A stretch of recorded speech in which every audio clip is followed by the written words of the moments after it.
All right, I believe we are live, children. We will give it just a second here while Travis does his shit. I cannot get on that. All righty. Thank you for everybody that's waited so patiently for us.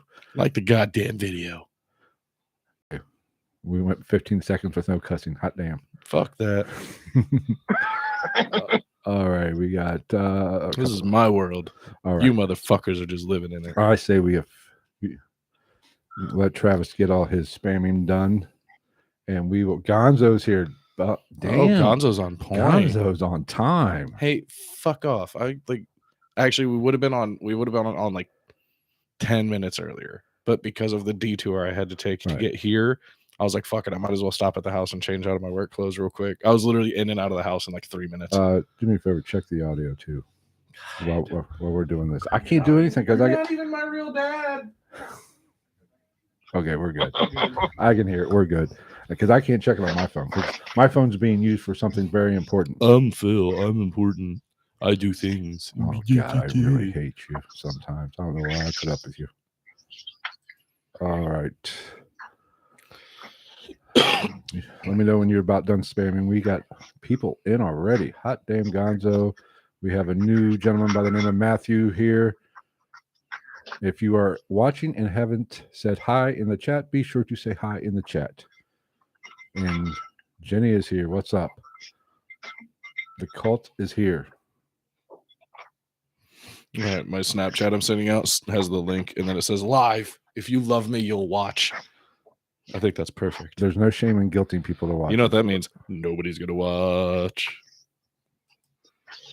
Probably not. I don't know, though. Oh, all right. I don't know, but I got a blank Jessica's space baby. Here. What's up, Jessica? Thank you for coming. Yeah. Go ahead. Get your mind out of the dirt. All I have to say is I've got a blank space, baby, and I'll write your name. I listened to it. There was a cover of that song that came out of my car on my way here. Yeah.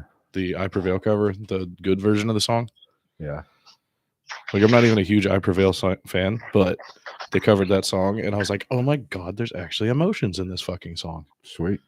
It just gets delivered differently, and I'm like, oh, look at that. Taylor Swift does have a heart. All right. We ready to get started? You can roll it. I'm on to my last step of spamming people stuff. Hi, people.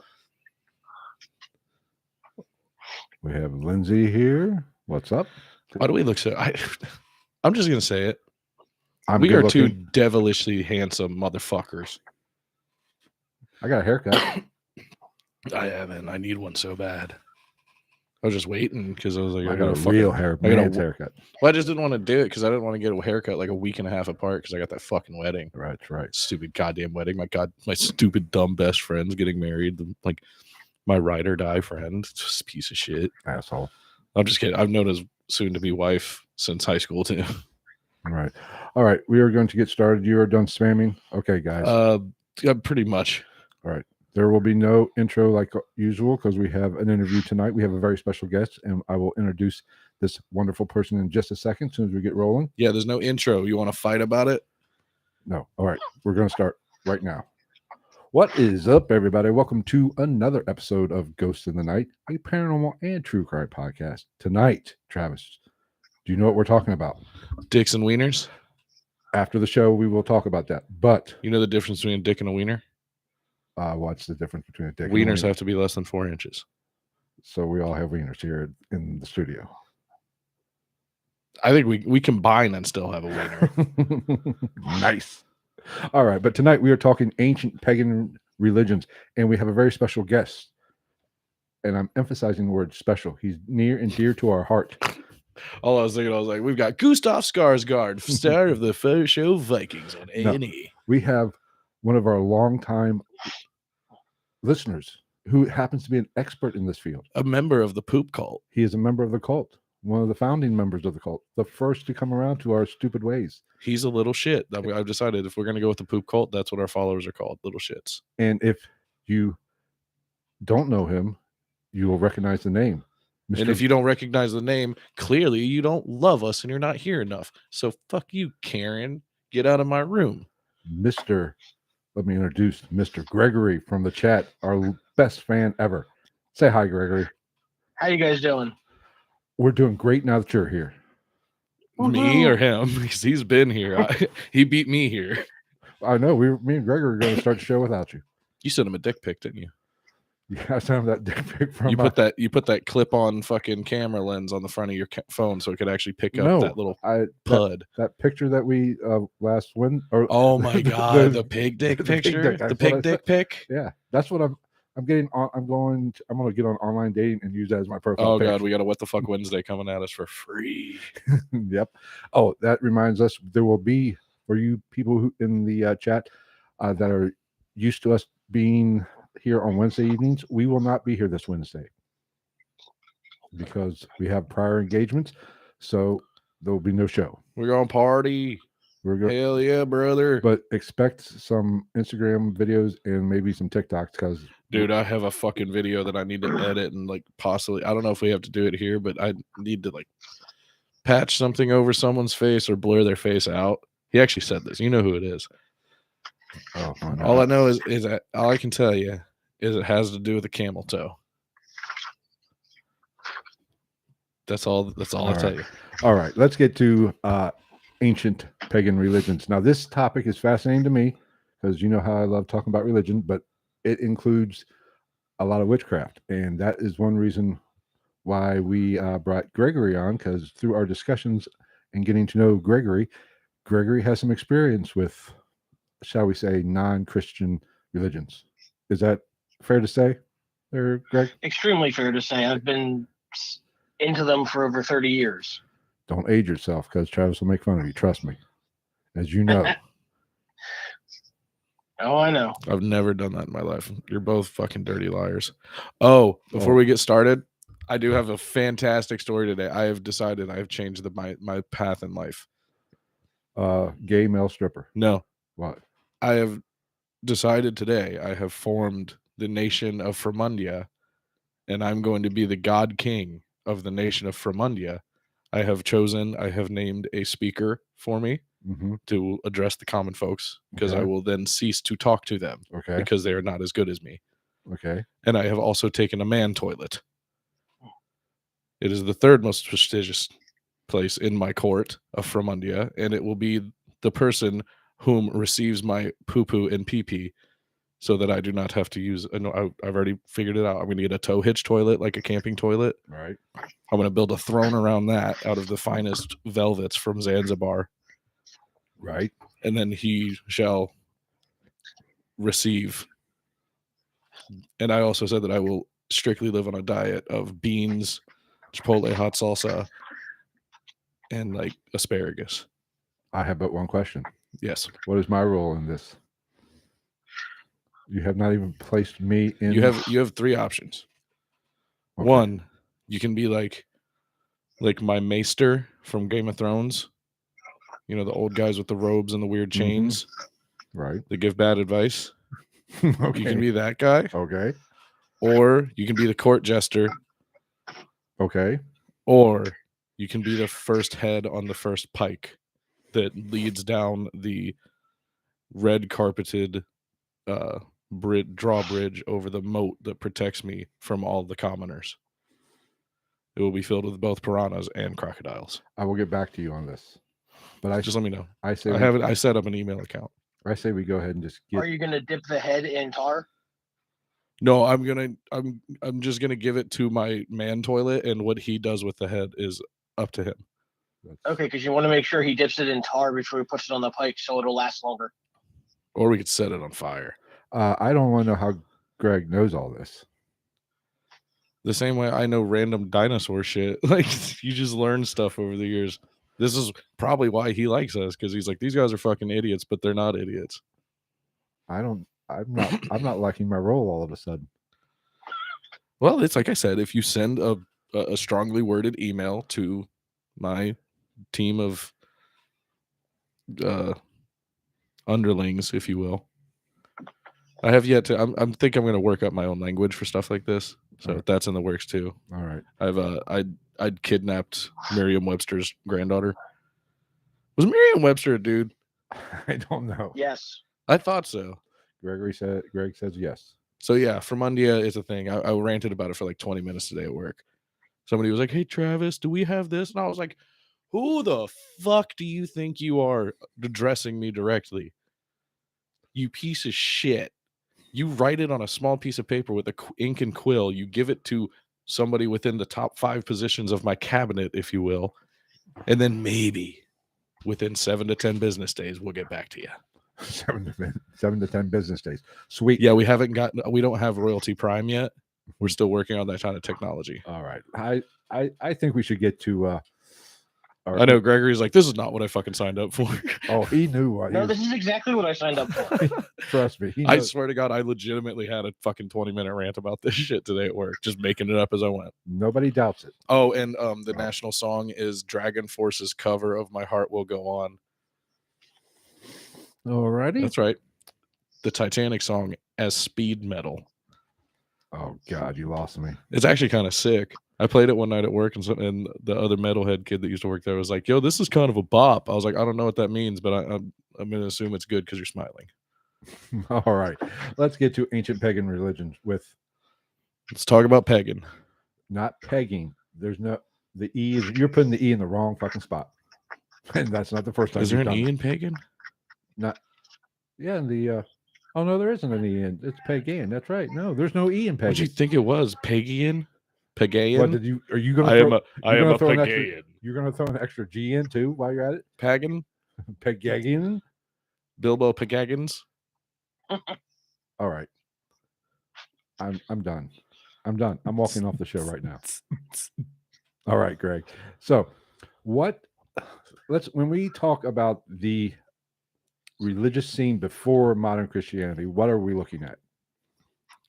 You're looking at a lot of different religious beliefs all over Western Europe, Eastern Europe, everywhere else in the world. Right. Specifically, if you want to talk about Western Europe, you have a lot of different religions. Even in Rome, you had all the different gods from Rome. So you would have a cult of Zeus, a cult of Isis. You'd have the Egyptian deities, the cult of Osiris. There was the cult of Mithra, which was a bull god. I've actually read about that a little bit. A bull god? Yeah, like that whole scene. Yeah, it was predominantly open to. It was only open to men, and they had to have served in the military. Huh. And it was a somewhat secret cult, but that's where you get a lot of some of the stuff from Christianity. Like December 25th was the birthday of Mithra. Wait, so you're saying the church lied about the birth of Christ? Oh yeah. Huh? Imagine that. Because if you read the Bible, it says it was the lambs were in the field, so it was in spring. Because they're in the same hemisphere as us, and their spring would be the same as our spring. And they were on a different calendar too. Yes. Which doesn't have anything to do with it. It's just an interesting toss. And they were on, what was it? Are we the Gregorian, or was it the Gregorian back then? Was it your calendar now or then? Depends. Right. They used the Julian calendar until it was fixed for the Gregorian calendar. Fucking farmers. Yeah, I love it. So a lot of interesting stuff. Well, and there's also like, it really surprised me that the whole the Mithra thing had nothing to do with Kid Rock.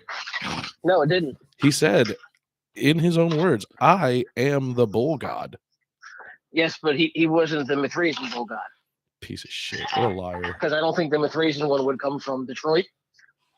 Pontiac, to be exact. True. Fucking fronting. All right. So so basically, the word pagan is just an umbrella for all of this, all the shenanigans that was going around when it comes to religion back then. Correct? True. Yeah. It's been used more currently to talk about non-Abrahamic religions, i.e., Judaism, Christianity, and Islam. So, but it's mainly used now for the the old religious beliefs from Western Europe. Okay. Now, was there any similarities between those different religions? I mean, I'm assuming most of them. Christianity is the only monotheist religion basically all these other ones that were predated were multiple gods, correct? They were polytheistic, yes. And if you want to get technical, most of Christianity is polytheistic too. So, do explain. but I digress on that one. Go ahead, explain. Let's piss off the Christians early. That was like my favorite thing to do. I did that shit yesterday. If they have, instead of saying, "Oh, we have three gods," they just try and hide it as in there are three aspects: the Father, Son, and the Holy Spirit. Right. And then you know, so if you're praying to Jesus to do something, you're giving him the same power as God. Okay. But nobody's supposed to be more powerful than God. So, and then when you add in the whole in Catholicism with saints, people pray to a saint for the saint to do something for them. So you're in essence giving that saint the power of a god. This is amazing. All I'm seeing is him talking about this, and somewhere like one random person that's viewing this right now is like the Pope, and he's just in his office like, fuck. We're gonna get a strongly worded email. I get them all the time. I won't read it though. Don't Shit, worry. I get a cease and desist from the Catholic Church. I'm taking that way more seriously than like fucking Scientology or something. I'll be like, fuck that. Scientology will kill you. What can Catholicism do? They'd be like, oh, you're gonna do your last communion even though you never did a communion in the first place, you fat Jap piece of shit. And I'm gonna be like, whoa, why do we have to bring race into this? Come on. Okay, so what were the different religions at this time? They really didn't have names. Okay. They weren't. This whole current how people are of naming religions. They didn't really have names. They had deities and they had beliefs, but they didn't give it a specific name. Okay. So it was just like a communal specification, kind of. Yes. Just whichever region they were in, they had their own belief systems, and with a lot of them, the gods they didn't necessarily overlap, but they all had a lot of. You change the name, but they do the same thing. Right. Well, and that's a lot. I feel like that's kind of why, like you have Native American tribes, just like everybody's all over like the Norse thing and Vikings and shit like that, which that all came from Germanic tribalism. Yes. So I feel like it's just kind of the same thing. That's why there were tribes back in the day, because like a Navajo might look different than a Cherokee, or might look the same, but they have different thought processes just because they're like, nope, this is what I know. Fuck you, skinwalkers and indigos. And actually, when they've traced back a lot of the stuff from the Vikings, it's actually, they call it Indo-European. So they think that some of the gods and goddesses, their original names came out of India. Okay. Which would make sense.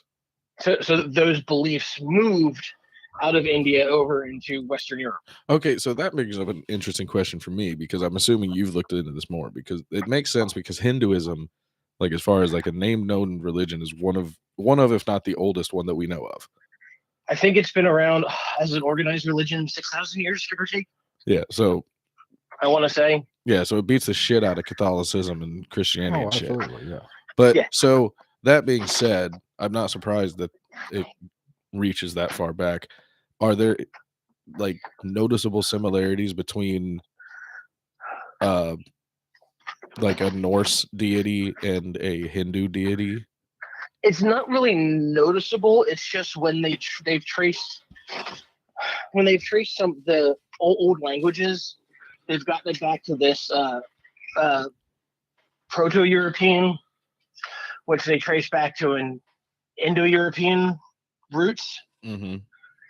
So, I mean, it's somewhat of a game playing with words and etymology of them, but they've done a good enough job where they've figured out where a lot of them came from out of very early India. So those people must have come. When people move, they bring their religious beliefs with them. Right. But as you move to a different area, names will change, and some of the things ascribed to the deity may change. You may have two deities combined into one, and when they would have run into any people that were already in, say, Scandinavian areas, they would have also taken in their religious beliefs and kind of hodgepodged it together.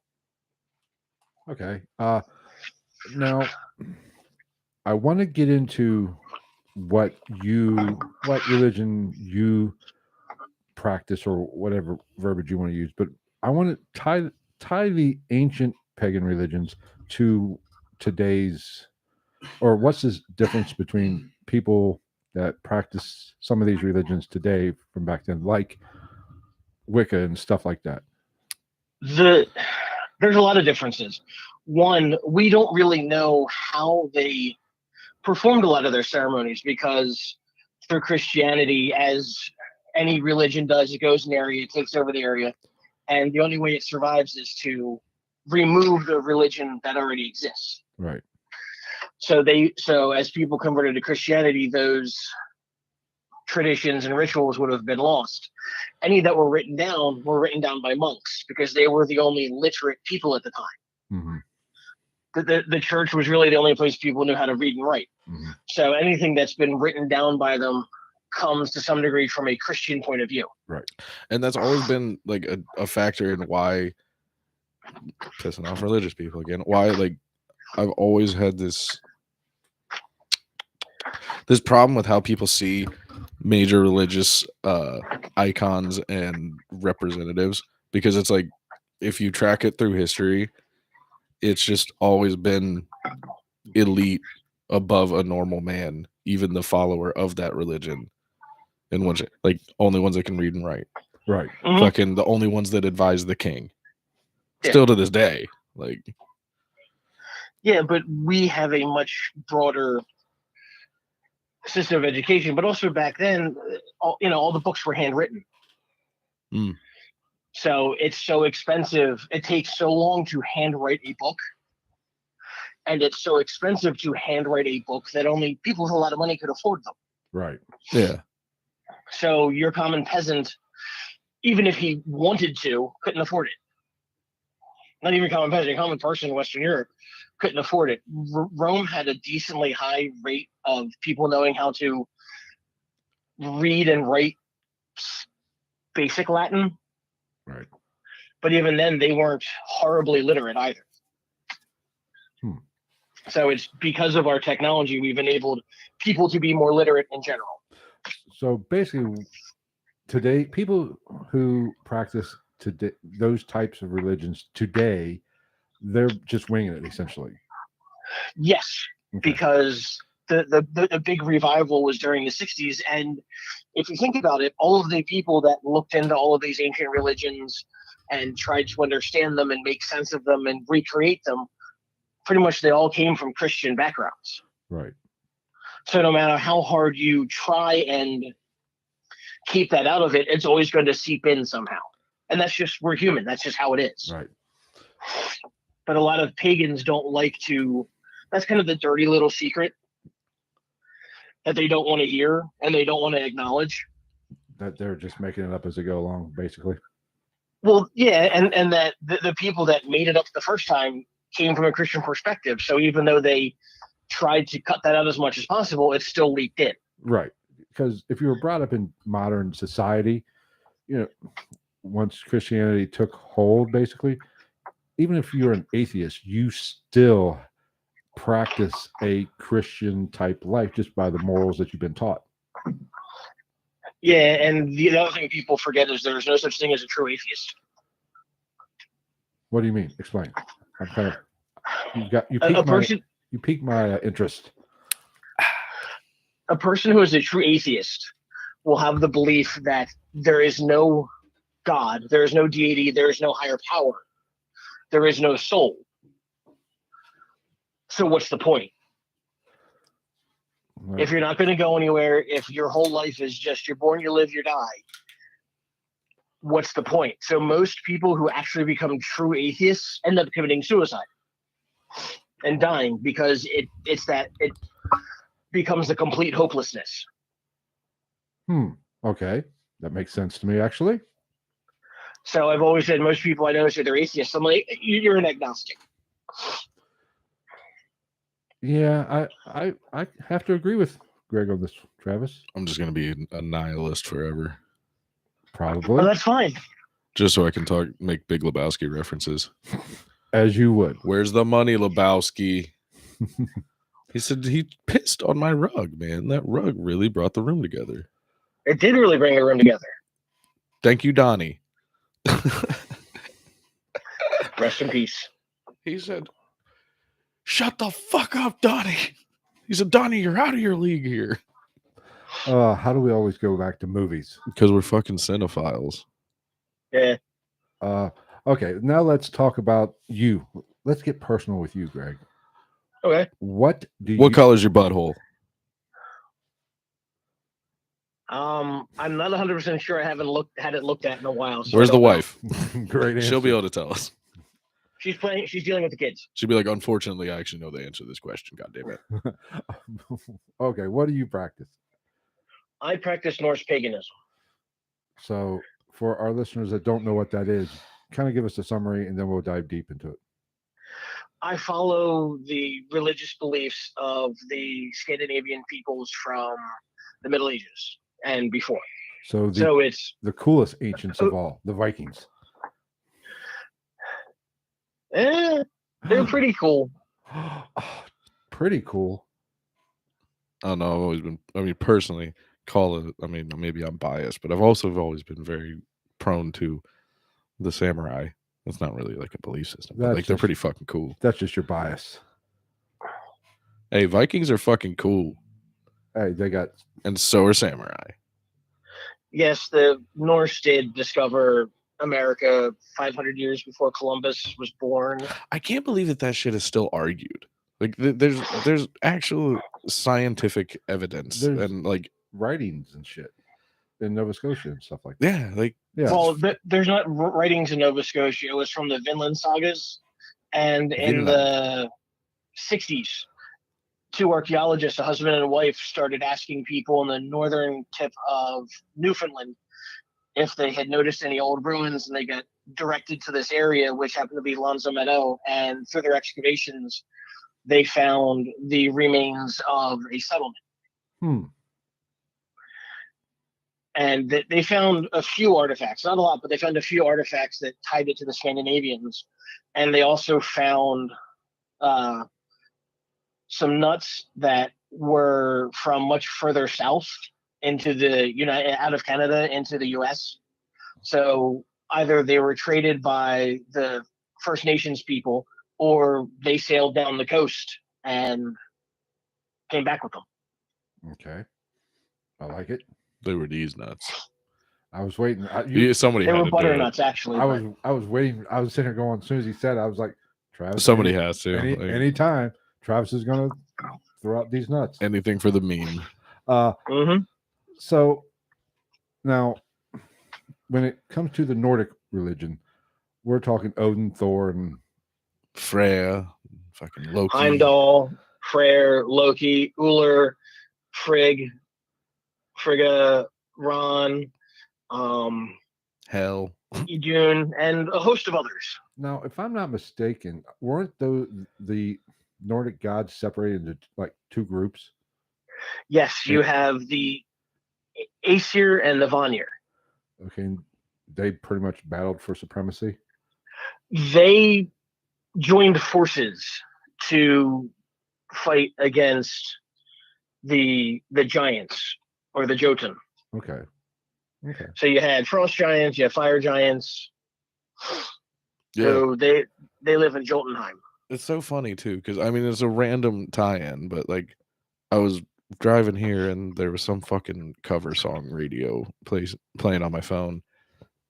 Excuse me. And sure as shit, half the ones that were getting played were by Jotun Studios. Yeah. I'm assuming that they're from the area. Probably. And then it started making me think, I was like, oh yeah, that was a gun in Destiny 2.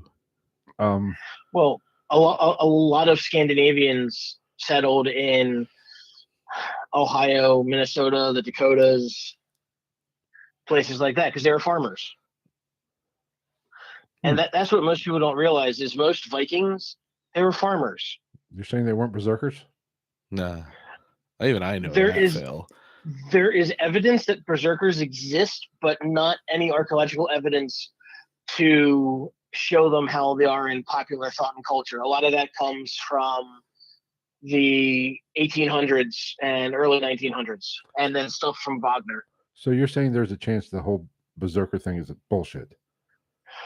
The whole they didn't wear clothes and took drugs and threw themselves on the battlefield is probably an exaggeration, because a lot of that comes from the sagas, and the sagas were tall tales.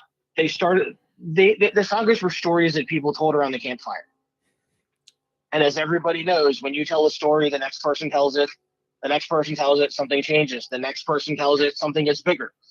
Well, my whole worldview sucks now. Well, I could have told you some of that just because there's this guy, I can't remember his name on YouTube. If I could remember, I'd say it. Like, he's just makes videos about this because he moved to, I think he's in Norway, and followed this whole idealism. So he moved there, and now he just makes like fucking music or YouTube videos about that, like talking about this god or talking about the difference between this belief system and this belief system with that point of view, or even as far as like I saw one where he was going to Viking burial mounds. Right. All right. So super interesting guy. So as in the gods of the Nordic religion, is there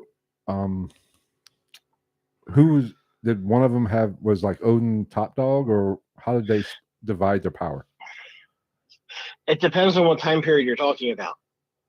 Well, you pick, or run through the whole chronology of it. I don't care. In popular beliefs, Odin is the All-Father. He's the head of the gods.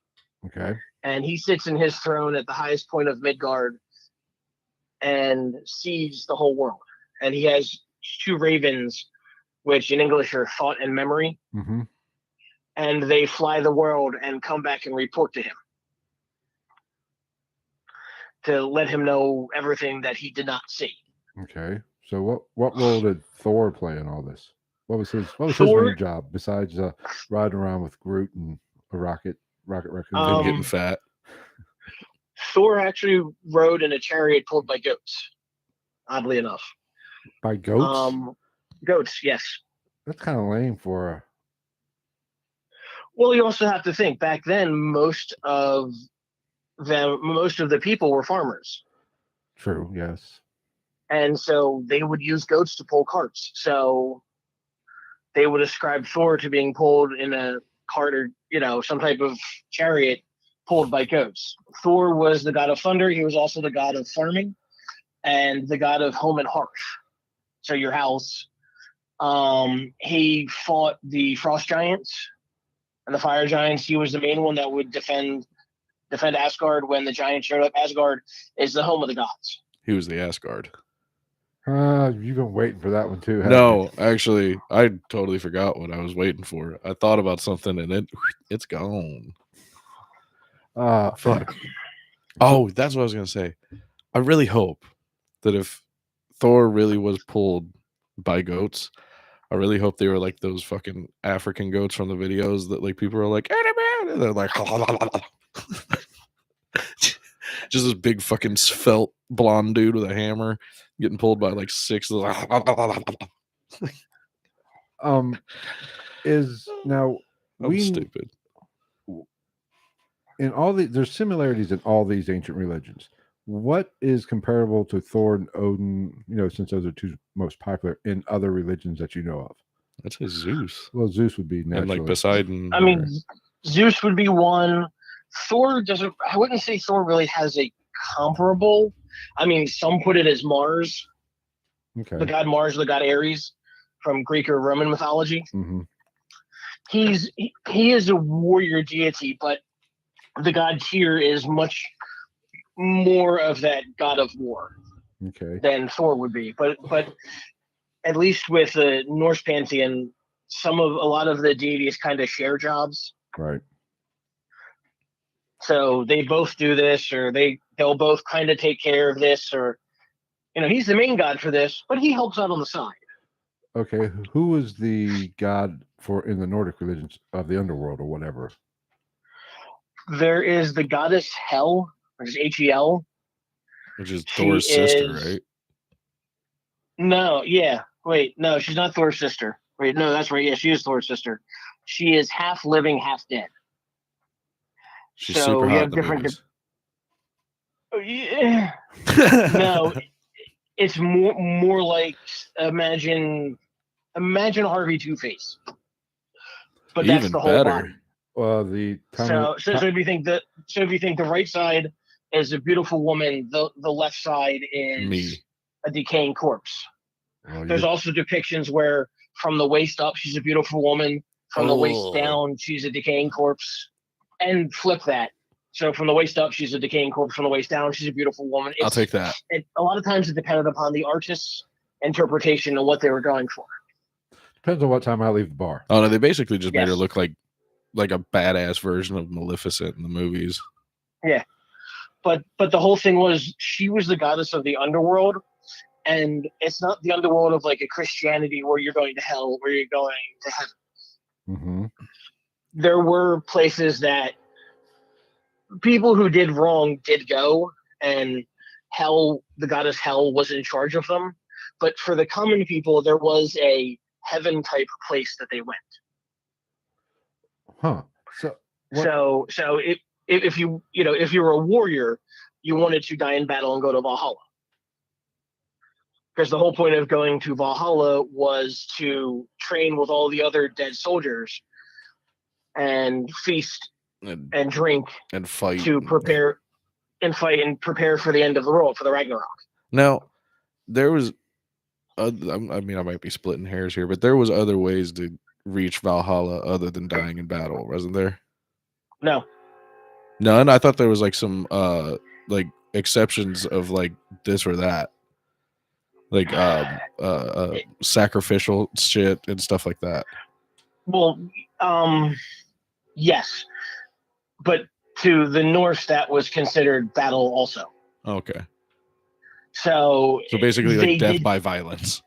Yes, death by violence. So Got if people volunteered to be sacrificed, like some of the old funerary traditions, when they would do the ship burials, They buried you might shit. have one or two warriors that would volunteer to be sacrificed to serve their lord in the next world. Yes.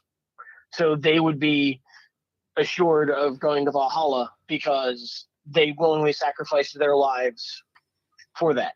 Yeah. Did they get virgins? That's all I want to know. Were there virgins there waiting for them? No, who wants a virgin? It's too much work. I like this guy. I don't know. Now, is there any proof to them whether or not they actually got people like just all the way fucking turned out of their skulls before sacrifices? I hope so. They usually gave them a potion of herbs to drink, which they would enter a heightened / altered state of awareness. And through also the drumming, the chanting, the religious rite would put them into an altered state where they would see Valhalla. They would see where they're going. They would see the gods calling them to them. So are you? So they kind of gave them mushrooms, potentially. It might have been mushrooms, but you can use henbane. There are a few other herbs you can use. Can you get these things on Amazon?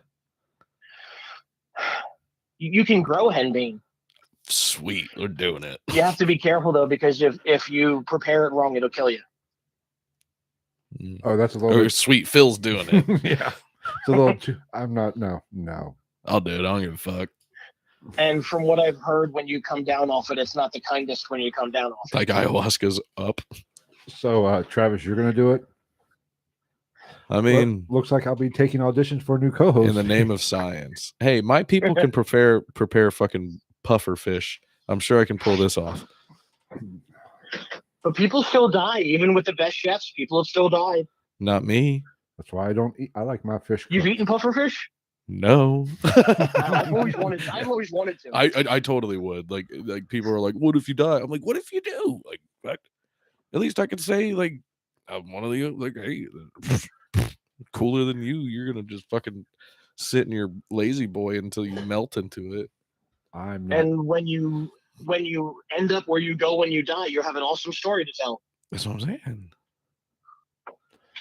I'm not taking the chance. If I'm going to die, it's going to be over something I like. I don't know if I do some dumb shit like that. It's gonna be all the way though. Like I'm gonna be bringing my own radio into the Japanese restaurant. I'm gonna play knock knock knocking on heaven's door. Wow. They'll be like, oh, and then I get into the whole thing of not believing in heaven. I'm like, it's just a suitable song. Like I can't. Well, you can always play Another One Bites the Dust. That's a good one too. Or Candle in the Wind. Just die die slowly singing. Dust in the Wind. Die Dust in the Wind. That would be a good one. You're my boy, Blue. Fucking just slowly die while I'm singing that stupid fucking Dory song from Finding Nemo. Just keep slowly. Yeah. Just keep chewing. I don't just know. Die a violent, horrific death right in the middle of a restaurant. Just shit myself and fucking start vomiting on small children. They're like, "What happened?" Everybody usually shits themselves when they die. So what's the big deal? They'll be like, oh, "What happened?" He ate the puffer fish, and they'd be like, "We're at McDonald's," and they'd be like, "Yeah, he just caught it and brought it in. And was like, I trust you. Like, you got this." A 17-year-old named Kid Carl. You let him handle it. Like, I'm pretty sure that you only cut off the fins in the head, but I'm pretty sure that's where all the venom is. So we're good. Let's do this. Throw it on the Korean I don't know barbecue. If I trust McDonald's. I probably trust Wendy's, but not McDonald's. Oh, well, I don't know what fast food chain I trust the most. I don't trust any of them. Even Arby's used to be good at least at not fucking up my order, but they fucked up me and Better Half's order last week. How dare them? Yeah, we just basically did a switcheroo. I got some fucking buffalo chicken sliders and some fucking roast beef and jalapenos. Sweet. And then I ate her goddamn beef and cheddar because they put Arby's sauce on. I was like, I didn't know that was a thing. I didn't know that was an option, or else I would ask for Arby's sauce on all of my fucking sandwiches. They put it on there? You can get Arby's sauce on everything. I didn't know that was an option. Their horsey sauce is actually pretty good. I don't like horsey sauce, but they will put the Arby's sauce on it for you. Yeah. I did not know this. That's what I'm saying. I would ask for packets and do it myself. I just assumed you couldn't because not only have they never asked, they also have giant packs of Arby's sauce, which makes me think that they're made for that. That's what I get. Yeah. Oh my god, you know what the shit is though? Go into Arby's and they have Arby's sauce next to the ketchup, like in a pump. Mm-hmm. You fucking do 50-50 ketchup and Arby's sauce for your fries. Oh, fuck my mouth. No, Arby's sauce you don't need to add shit to it. I mean, I don't know. Potato, to each their own. All right, so we were talking about the Norse gods. Is it? Do you find it a big coincidence that what Christians call hell, they named it for her? I mean, just a blatant ripoff. It's a blatant ripoff. I was gonna say, there's no way that it's just a fucking coincidence. No, but you also have to. This is one thing that most people also don't understand. Back in that time period, if you were going, since most Norse were farmers, traders, that kind of stuff, right? And that was the other thing. If you went raiding, you would also trade. It wasn't just I'm going to go to this village and kill everybody. It was you'd show up to the village or the town and be like, we're not going to be able to take these people. Let's trade with them instead. Oh, we could kill all of them. Let's kill them and take their stuff. So they would make a decision when they got there. But a lot of times, if they decided to trade and it was a Christian village, they would just throw on a crucifix and act like they're Christian and trade. To them, it wasn't I'm converting. It was more of I just want to get goods. So if I got to throw on a crucifix and make the sign of the cross to get a good deal, okay, fine. That's interesting. You will give me a BOGO on your frankincense. Thank you. Yes. But they also traded with Muslims. They traded with all throughout the Eastern Roman Empire. The Varangian Guard, which was the guard for the Holy Roman Emperors, was made up of Vikings. So when the personal guard for the Holy Roman Empire was the biggest, baddest people on the planet. So basically, the Vikings, they were smart. They just weren't great warriors. They were smart, and maybe Yes, they were very smart. maybe their fighting prowess has been played up by history. They Well, weren't. you I have to wouldn't even remember say the history. that. No, the history was written by Christian monks. So, what's more frightening to common people than the picture of this crazed warrior coming at them that's pagan and is going to take their soul? Huh. It was propaganda against them. Well, I'm kind of let down now. Oh, I mean, I like, kind of like the idea they were some well, from what I you know, understand, go the ahead. Navy SEAls of the ancient times. From what I understand, They were. they'd still fuck you up. Like, they just Yeah. didn't fuck you up at like just all the time. There's no point It wasn't for no reason. Well, because it doesn't make sense. Like, if you really think about it, like, even if you have the capability of like absolute, like, you know, if I took all my force and brought it to all your force, I could fuck you up. I'd say arguably probably at least 85% of the time, it's not worth that. You're gonna take enough losses that you're still gonna be hurting from it. So you might as well just fucking be diplomatic about it and get what you want and get out. But And no matter if you want to no go matter there, what you've go ahead. and no matter what you've seen in TVs and movies about what hand-to-hand combat was like back then, you couldn't even imagine it. You couldn't imagine how brutal it was.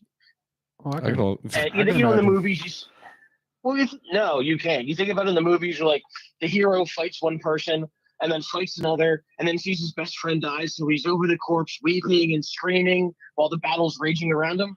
Somebody would have just put a sword through him and kept going. yeah. But that's what pisses me off about movies. What was I watching today? The G.I. Joe Snake Eyes origin or Snake Eyes Joe. That was a pretty cool movie. It was, but what pisses me off when you're surrounded by 30 guys with swords, Yeah. and he can fight them all off. Yeah, or not even that. Just like he said, like when there's the moment they're like where they're like, "My son hath been run through by a blade," and they like run over and they get a second to like console them, and everybody like as if everybody was just gonna be like, "Oh no, oh there's a guy. I'll fight that guy. He's going through something." I mean, if you guys, hey man, you want to fight? So yeah, there's a little, yeah, I don't know. I think it might be a family thing. So like, let's fight now and just leave him alone. But in every fight scene in every movie where swords are involved, they take turns. You could be outnumbered, circle them 30-1, but they take turns. Right. It's funny how we digressed into that still though, because then we get to the point where it's like the Civil War and they're like, let's stand in a fucking line and shoot each other, boys. Well, that came, those were tactics that were used from Napoleonic Wars that were carried over because the way they fought didn't carry over to the technology they had on the battlefield. The more you know. Up until recent time, most wars were fought with current technology, but with the ideas of the war before it. Right. So it's always the strategy didn't catch up to the technology. Yep, that's how it works. Yeah, but I mean, those battles were so brutal and back then that it made more sense to trade than to kill. Plus, there's a reason why when they would raid, they would go after churches and monasteries and places like that. You have a lot of wealth centered in one spot because everybody gave money to the church. So you had all the coins, you had all the gold jewelry, idols, the whole 9 yards, crosses, the whole 9 yards. Plus, there were monks. There was nobody there with swords there. Yeah, there's no one there to fight you. So you can easily take slaves because they did. Everybody sold slaves. So they would take slaves and sell them. You're saying the United States would take all the stuff. I thought we invented it. I thought the United States invented slavery. Jeez. No. Slavery has been going on since humanity started. I was gonna say, like, slavery is like human trade is probably the oldest trade. Period. Yeah, it dates back to the caveman. Just remember, the world's oldest profession is prostitution. The second oldest is the lawyer. Good point. But no, but so that's why, and that's why when the Vikings were written about, they were written about in such terms of fear. Was because if you're going after people who have no way to defend themselves, except praying to God, we saw how well that did for them. Right. That they would write of them as these fearful, horrible people. And it had nothing to do with we're going to kill them because they're Christian. It was they have all the money and nobody to defend it. Okay, what was the turning point to where did they just get tired of fighting, I guess? Or why did they most convert to Christianity over the long haul? In the beginning, it was political expediency. The king converts during that time period. No matter what you would do, if you were not Christian, people didn't give you good deals. They didn't want to make treaties with you. They didn't want to trade with you. They didn't want to accept you. So in the beginning, converting to Christianity was politically smart, because now the rest of Europe opens up to you, so you can trade with England and France and the Holy Roman Empire and Byzantium and all those places. And as time went on, it just kind of became, well, if you're going to trade in those cities, you have to be Christian too. And then you have some of the Norwegian kings and Danish kings that kind of said, we're Christian now or else. Well, yeah, because I think Denmark was the first one to really start fucking with it. Yeah, and it really was, we're Christian. If you're not Christian, we're going to kill you. Yeah, because there was battle, there was wars over that. Yeah. Like there was infighting between was it Norway or Finland? Like one of them got like super butthurt about the whole fucking thing and like went at it with some earl or whatever the fuck. Danes did it, Norwegians did it. It was all of them. Well, and because like it's not surprising that it started with the Danish, because from what I understand, the Danish were kind of like the smart big brother of the group, and were usually the more affluent and the better with not just being fucking crazy about shit. And then I think Norway is the one that they said was a little bit like the little brother, was kind of rebellious and wanted to do whatever the fuck you wanted. Yeah, that's a good way to put it for those countries. But again, you had King Haakon, the last Norwegian pagan king, where he came to power and was like, nope, we're going back to paganism. I'm not dealing with this Christianity BS anymore. We're going back to paganism. And they killed him. Yeah.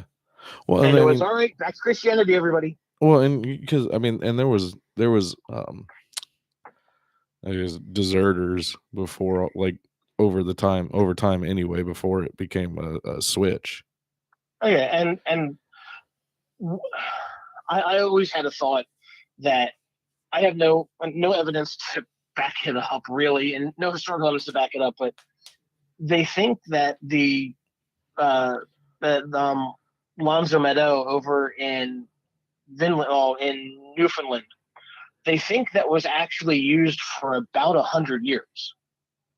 The settlement? Yes.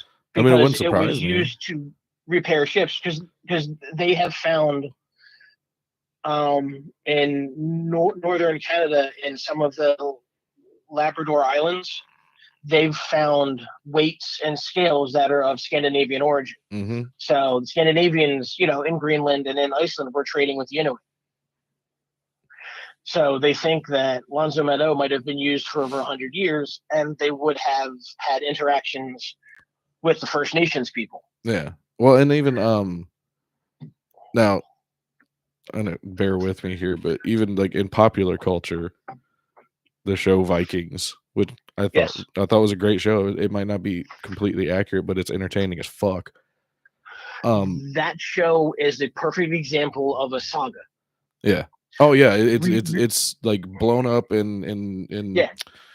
I don't even know the word to describe it, but it was over the top, dramatized, but it really was the saga of Ragnar Lothbrok and his family. Yeah, which I always found cool. Like obviously it's exaggerated and everything like that, but being a nerd like I am, I was like, it's fucking pretty cool. It's fun to watch. It's got actual historical figures and shit like that, which was bringing me to my point of like in popular culture, even still to this day, you can visit Rollo the Strider's tomb in France.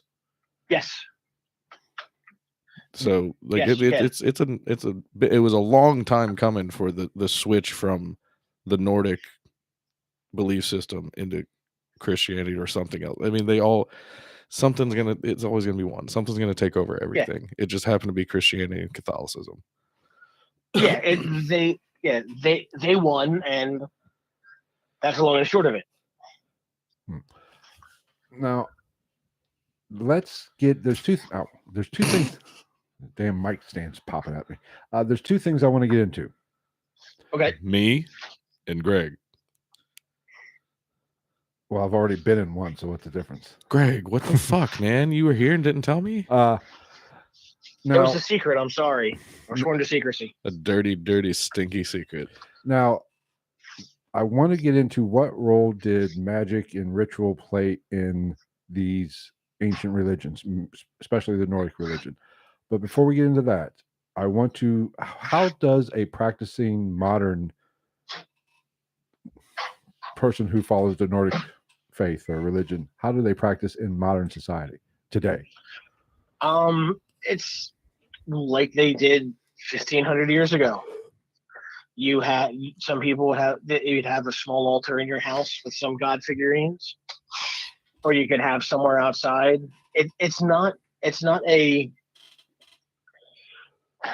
you can't think of it in the ways of like Christianity. There's not really you have to do this at this time, you have to do this at that time. It's a much more personal connection. Mm-hmm. And it's very simple stuff. You don't really, it's not really worshiping them as talking to them. You know, we don't ask our gods to do for us. We do for ourselves to honor them. So we're not saying, please, Odin, do this for me. We're saying, I'm going to do this and show you that I can do it. Right. Well, and then also, is it kind of like without them, you wouldn't have what you need to do that thing anyway? Yes, because to some degree, they exemplify aspects of yourself. Yeah. Honor, courage, strength, intelligence, wisdom, cunning. Yeah. Like if it wasn't for them, you wouldn't have all of those things. So yes. Yeah. So you're proving yourself to them more than utilizing them as a convenience. Yeah. You're not saying do this for me. You're saying I'm going to do this and I'm going to try and emulate these aspects of you to enable me to do this. Yeah. And then like, because if somebody like, I guess now, or even back then, were to like ask like Odin to show them the way on something, like that's like you're really down and out at that point, right? Yeah, like that's like your last, like you're just pure desperation at that point if you're like actually requesting something like that. Yeah, scraping the bottom of the barrel. Yeah. And not in a asking the god, asking your gods for help or scraping. It's just you're at the point where there's nothing you can do and you're hoping for that one last little touch of inspiration. Right. So what I'm taking from this is basically it's a personal relationship, or that's more of a modern Christianity term, but your practice is more personal. Yes. You will have people who will get together for certain holidays or certain rituals. But it's not like not like every Sunday or every whatever day. No, it's not every Sunday or every 2 weeks. It's, hey, we're gonna do this. Anybody want to come over? Yeah, sure, we'll come over. Okay. And 5 or 10 people might show up, or 20 people, or nobody. You never know. Okay, now it is a much more personal path. Right. Let's get to the good shit now. The shit that I'm interested in. What kind of ritual magic did the Nordic religions do in the past? Did they do any? Oh yeah. Give us some examples. When they would leave for a raid / trading expedition, mm-hmm. They would do rituals and do sacrifices. They would sacrifice animals to Thor, to Odin, to Ron, to watch over them on the seas to make sure they got to where they were going, to keep the seas calm. Okay. Because back then, you didn't know what it was going to be. You didn't know what it was going to be like 5 miles out to sea, let alone going, across the Atlantic Ocean. Right. So, they would make sacrifices to ask the gods to intercede to make to keep the oceans calm. But if they weren't. Damn you, Thor! Why didn't you do this for me? They went, oh, Thor must be challenging me. Okay, I'm going to meet the challenge head on. So it's not. It's kind of like modern religion to a certain extent. I relate that to praying in modern religion, basically, just without the sacrifice. No, because in modern religions, if you pray for something and it doesn't happen, most people go, "Oh, it's God's plan." Right, but isn't that kind of the same thing? No, because for the Norse, they wouldn't just say, "Oh well." It would be, Thor's not in the mood to listen to me today, and you also have to think they would see it as Thor listened to me and the ocean was calm for the past 5 days, but now it's getting choppy. So he's challenging us to see how strong we are. So it would kind of be like, okay, cool, he helped us out, great. And now he wants to see if we were worth that help. It still seems a little convenient to me. Just playing devil's religion. advocate. It's always a little convenient. Just that's my devil's advocate take. It's you have to understand. I spent time as an agnostic, and I'm a huge lover of Nietzsche for philosophy. So I am a skeptic to some degree, and I do look at things and go, it's a little too convenient. So I can give you the reasons they did it, but I'll agree with you. Sometimes it's a little convenient. Right. But then again, this was also 1,000+ years ago. That's what I was going to say. Like modern day thought process is so far removed from anything that we're dealing with back then. Yeah. Like we don't think just the simplest things. Like I'm like, oh man, what was the name of that song? Oh yeah, hey Siri, blah blah blah blah blah blah blah. Shit, see, the motherfucker was listening to me when I said it. Like back then, it was like, shit. Well, God, fucking give me a sword or a fucking rake. We got to figure something out here. Yeah, and most people didn't really travel that far away from where they were born. And they didn't really know you didn't know what was going on 50 miles from you most times, let alone in another country. Right. Or another kingdom. I always think that's such a cool thought. Like, just the thought, could you imagine being one of these people and going to like fucking Zimbabwe and seeing an elephant and be like, what the fuck is that thing? That happened. Yeah, that's what I'm saying. Like, as simple as life may have been back then, I feel like it was way more exciting because you could just see a different color of the same bird 20 miles away in a new town and be like, well, fuck me. Look at that shit. I got something to tell somebody now. Yeah. Other than that, you had nothing to fucking talk about. Like, what else are you going to talk about? Man, life really sucks because we're not a king and a queen, but I saw a different colored bird today. And if you had to think about it, if you were going to go somewhere, imagine you go away for 6 months because you're out at sea. Nobody knows what happened to you. Nobody knows what's happening to you. If you come back, hey, that's awesome, you did. If you don't, okay, they didn't come back, they died. It wasn't, if you think about it today, where if you're 5 minutes late, your phone's exploding from 10 people asking you where you are. Not me. But you understand what I'm saying. Right, yeah. I mean, I'm still the same way as they probably were. If I don't hear from somebody, I'm like, oh, they're probably dead. But back then, they'd be going on, they'd go trading and raiding for 6 months straight. You didn't know if they made it to where they were going. You didn't know what they were doing. You just hoped they were going to show up in about 6 months with stuff. And it was a long time ago. There were some trade routes where you would have guys, like if they wanted to get glass beads from Egypt, it would take 1.5 to 2 years to complete that route. What kind of beads? Glass beads.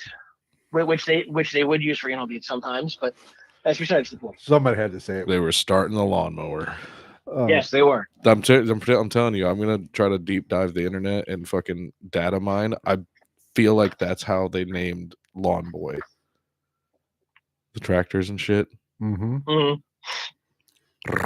Pulling those beads out. Anyway. But okay. I do have another question. Now, how does magic and ritual magic and all that happy stuff play into modern day Nordic religion or Nordic religion practice? It's still just as important, but yet you don't go when somebody dies. You don't sacrifice a couple people when they die. Usually, it's still an important part of the religious beliefs. Mm-hmm. You do ritual work, you do magic, but it's not your. It's hard to describe. It's not like the craft or that kind of stuff. It's not your calling the corners and doing all of this. That comes out of Wicca, which comes out of the hippie movement in the 60s. Damn hippies. That's where that really started, was the 50s, was really the late 50s into the 60s, the hippie movement. So in Norse beliefs, you will do rituals when it comes to the holidays, like Yule, Beltane, Imbolc, Samhain, times like that. Okay. And then you have the winter solstice and the summer solstice and the spring equinox and the fall equinox. And there are rituals you can do for those also. And you can just do it by yourself. You can have just your family, just some friends. There's no requirement to how many or how few. Now, but do some of the ritual work get more selfish? Like, do some practitioners kind of, just want to have a better month? So maybe do some sort of monetary ritual or happiness ritual or something like that? Not necessarily in Norse paganism. Okay. Because a lot of that stuff comes out of the people who started a lot of those beliefs came out of Christian beliefs. So we're going to pray, we're not praying for money. We're doing a ritual to ask the gods to help us make money, help us find money or make money. It's like, we're going to do the same thing, just put a different coat of paint on it. Right. So it's closer to law of attraction type stuff. Put it out there, but you still have to do the work. Yes. It's a reality. Yes, right. Because it's the whole thing of, we're not asking the gods to do it for us. We're doing it for ourselves and using them you also use them as a somewhat of an ideal to live up to. Right. I want to be as wise as Odin. I want to be as strong as Thor, or I want to protect my hearth and home and be as good of a provider as Thor was. Or if you go into battle, you want to, the way Tyr fought would inspire you in the way you fight. But you're not going, please Tyr, protect me. Okay, I do have one question. Now, we established that the Nordic religion basically has, for lack of a better term, a good place, a bad place. The typical type. Yeah. Were there also people in even that time, or that religion at least, what we would classify as what we consider today Satanists? They worship the other realm, or did they just worship them all in total? They didn't divide it up like modern Christianity or Christianity. It really wasn't divided up, because it's not a hard question. It's just two completely different mindsets. Right. They weren't looking at a good guy and a bad guy, because the gods, while being, with Thor, while being very strong and this, also had a really bad temper and would do stupid stuff really easily. You had Odin, who was wise and intelligent and was the All-Father and leader of the gods, but had a penchant for sleeping around a lot. You look at Loki. He's actually a giant. He's not a god. He's a giant, and he's the blood brother of Odin. And he and Thor palled around a lot. And the whole thing with Loki was he'd get them into problems, but he'd also figure a way out of it. So he's not evil. He's chaos. They didn't think in terms of absolutes. Right. Whereas Christianity, you have God, and then you have the devil. Which, if you actually think about what Christianity actually should be, you have God, and then if you want to call Lucifer, who is an angel, he's not responsible for all the evil in the world. His job is to punish the people who've gone against God's will. Right.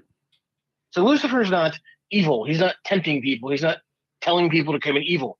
Free will allows you to make the choice whether you want to do what Dad says or not do what Dad says. If you don't do what Dad says, you're going to go to this guy and he's going to torture you. Right. Well, he's like a doorman. And that was always, I remember. Go ahead. I was saying, if you go back to very early Christianity, there was no fire and brimstone. That came about to scare stupid people. Right. The whole thing originally was if you didn't do what Dad said, when you died, you wouldn't see God's face or feel God's love. So you were kind of in just an abyssal plane of emptiness. It wasn't fire and brimstone and demons with pitchforks torturing you. It was what I call Tuesday. But yes, but if you think about the common person 1,500 years ago, hey, your life really, really sucks. Your kids die young, you easily diseases, your teeth fall out, you're really working really hard, you never have enough food. And when you die, if you don't do what I say, because that's what God says, if you die, you're not going to see him or feel his love. And you're going, I don't do that anyway. What's your point? You're not afraid. But if the person says to the common peasant, if you don't do what he says, you're going to be tortured for all eternity in a lake of fire and all this. Oh shit! I better do what they say. They don't use the fear tactic that modern religion does. Yes. Yeah. So there's no absolutes. Now, I do have another question. Now, we all know the story of out of the Book of Enoch, where the angels descended to watch over. In modern Christianity, angels came to Earth to watch over the human race. But as always, as most males do, they get a little horny. So they started breeding with the humans and created the Nephilim, which were a race of giants. Now, does the Nordic religion have any kind of tall tale like that resembles that, or? No. There's because almost all of what we know about Norse religion, about Norse paganism, comes out of the sagas and the Eddas. Okay. So there's no Bible in a way. There's no text that says you must do A, B, and C and not do A, B, and C. This has been reconstructed from sagas, from the Eddas, from archaeological finds, from runestones, and from people looking at stuff and going, this seems like how they would do it. And that's a guess because we don't think the way they did. Right. We as modern humans know what's in the forest. We know what's in the trees. We know what's in the ocean to some degree. Back then, they didn't know what was in the forest. To them, the forest was alive with spirits. When they would hear thunder, that was Thor banging his hammer. Or, a lot of them, Thor must be fighting the giants. If there was an earthquake, Thor was fighting the giants, or Thor threw his hammer and it hit the ground. There were a lot of things that were ascribed to spirits and gods that we today don't. Well, isn't that a little strange that the Nordic religion didn't have this crossbreeding as much as, like, say, we all know what, there was demigods and other, like, Greek mythology, and like Maui and Hercules type shit. Every other religion has some sort of, shenanigans going on, even to modern Christianity, which has been wiped out a little bit because it didn't fit the story they were trying to tell. But Yeah. it is there with the Nephilim. Isn't it kind of weird that the Norse don't, or is it more of just more of a story that even those other religions, pagan religions, are more just stories, not really. They didn't really necessarily believe it actually happened. No, nothing was written down. Right. It's all. They sat around campfire. They would sit around fires and tell stories.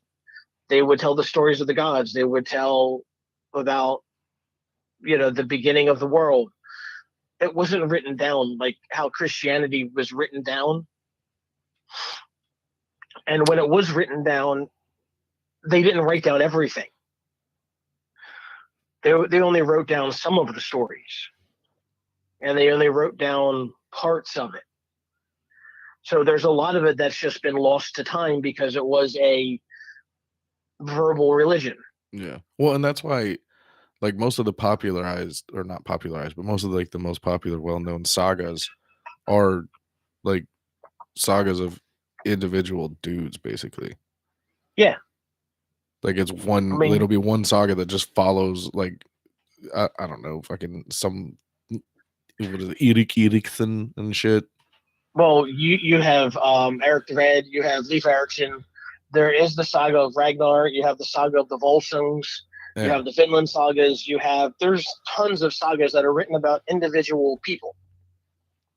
So if you can take, go ahead. So you don't get like Christianity or Judaism or Islam or even Hinduism. There's not a written record. It was a verbal religion. Yeah, it was word of mouth. It was passed down by skalds, which were bards in essence, and it was passed down by parents telling their kids. So there was no centralized spot really. You had temples in place. Like you had a giant temple complex at an area called Uppsala, which was kind of the main place. But it wasn't like a church in every town. And well, that's what I'm saying. So like, if you have books being written about the journeys of one guy that still survive to this day, that you can actually get copies of to some degree and read, whether they're complete, who knows? But like, if that's a thing, just imagine that times what, like 20 million people. Yeah. Just like this dude went on a hunting trip, didn't come back for fucking 6 days. He's supposed to be gone for one. What kind of crazy shit you see?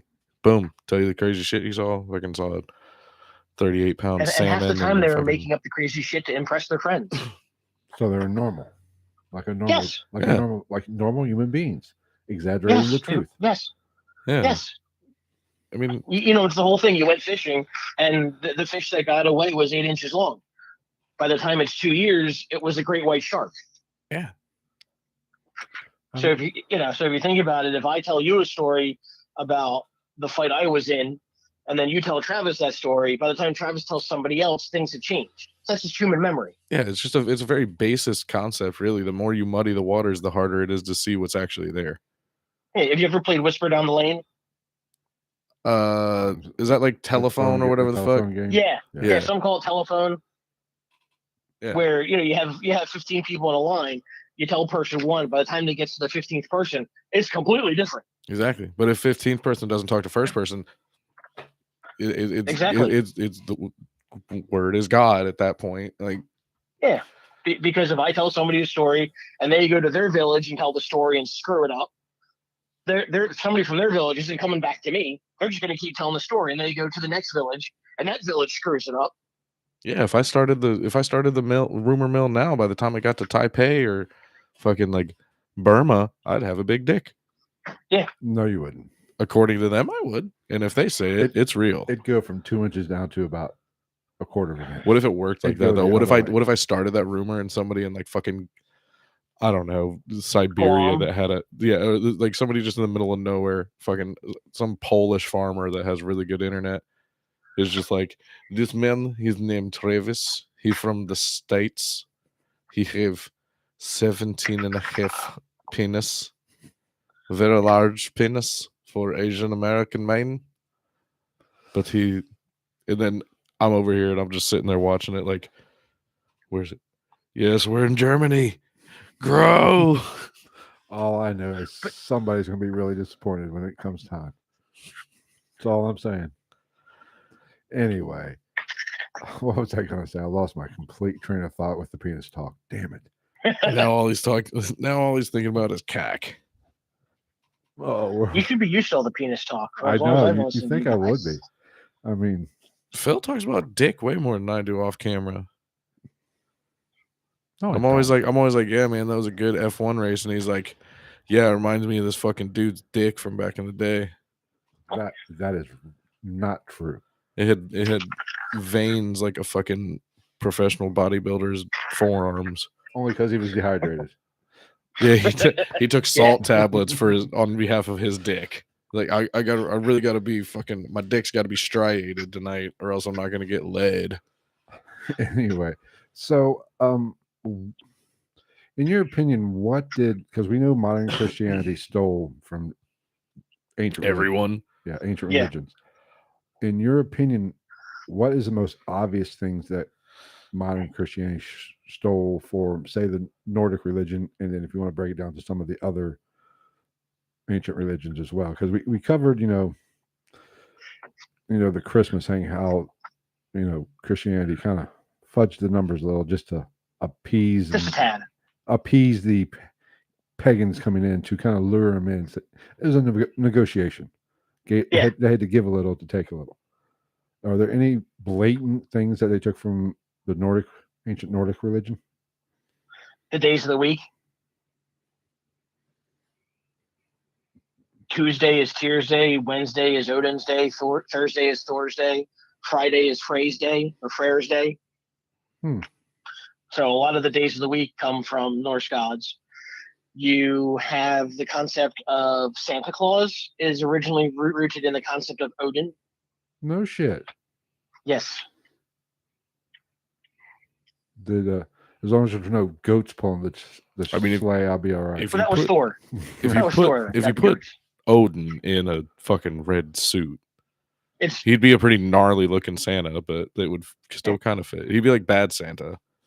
No, because with Odin, he could change how he looked. So one of his name he went by was Habad, and that would be a handsome man. It's Harbard, but it's Habad. Well, so that would be a handsome man. Well, because didn't they say that, like, wasn't there a whole thing of like Odin would like walk amongst them? Yes. As like an old man in a cloak. Anthony Hopkins. Yeah, he'd be an old man with a cloak and a hat and a staff. If you watch the Lord of the Rings movies, the concept of Gandalf, that look comes from Odin. That old wizard with a big hat and a cloak and the big beard and the staff, that comes from Odin. This is another one of my "fuck you, Phil, I know shit" moments. And the interesting part about Odin was he had an 8-legged horse, which is what he rode around on. What does that sound like? That's what I want to know. That just sounds like overkill. Extremely loud. It sounds like a fucking deathcore song. Just. It probably would sound like blast beats. Oh man, that's great. If I have to imagine. I have a question. I have a question for you. Now, this just might be me, but Travis is big into metal. And why is it that it seems like the Norwegian type countries are much more heavier, much more, even what we view today as satanic? Most of those bands are heavier, more so than here in the States, which, we're our debaucherous asses. I wonder why that is. Is there something about the ancient religion? I think it has something to do with like just a fuck you. Like I feel like there's a jaded little kid syndrome kind of thing with some people in that area because of how like the religious aspect went down over time. I feel like they're just all the way like, no, fuck that guy. I'm not like him. I make music against him. Well, what actually happened was, I know, Phil, you'll remember some of the bands like Mayhem, or you should know them, Travis. was bands. about to say fucking The Celtic Frost. All I know. yeah. A lot of those satanic, the black metal from Scandinavia, that was a rebellion against the Christianity that it was very prevalent over there, especially in Norway. Not as much in Denmark, but really in Norway. And then what you had was a lot of those bands started to go, wait a minute, Satanism, as they were talking about it, isn't the opposite of Christianity. It's just a part of Christianity. So if we want to be opposite Christianity, we need to go back to the old religions. So that's why a lot of those black metal bands became Viking metal bands. Same music. Oh, I love Amon Amarth. Their lead singer is part owner of a company called Grimfrost. That's sick. Which is all Viking stuff. I have a lot of jewelry and t-shirts, and my kids have t-shirts and sweatshirts, and my wife has jewelry from them and everything else. And but go ahead. They're absolutely awesome. But yeah, the lead singer of Amon Amarth is one of the owners.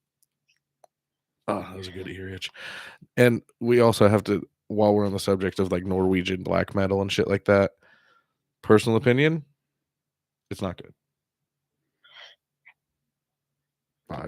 You know my it's opinion. Okay, but it was a little too it's like the Beatles. I see what it did, and I see what it helped create, but it's just not really my thing.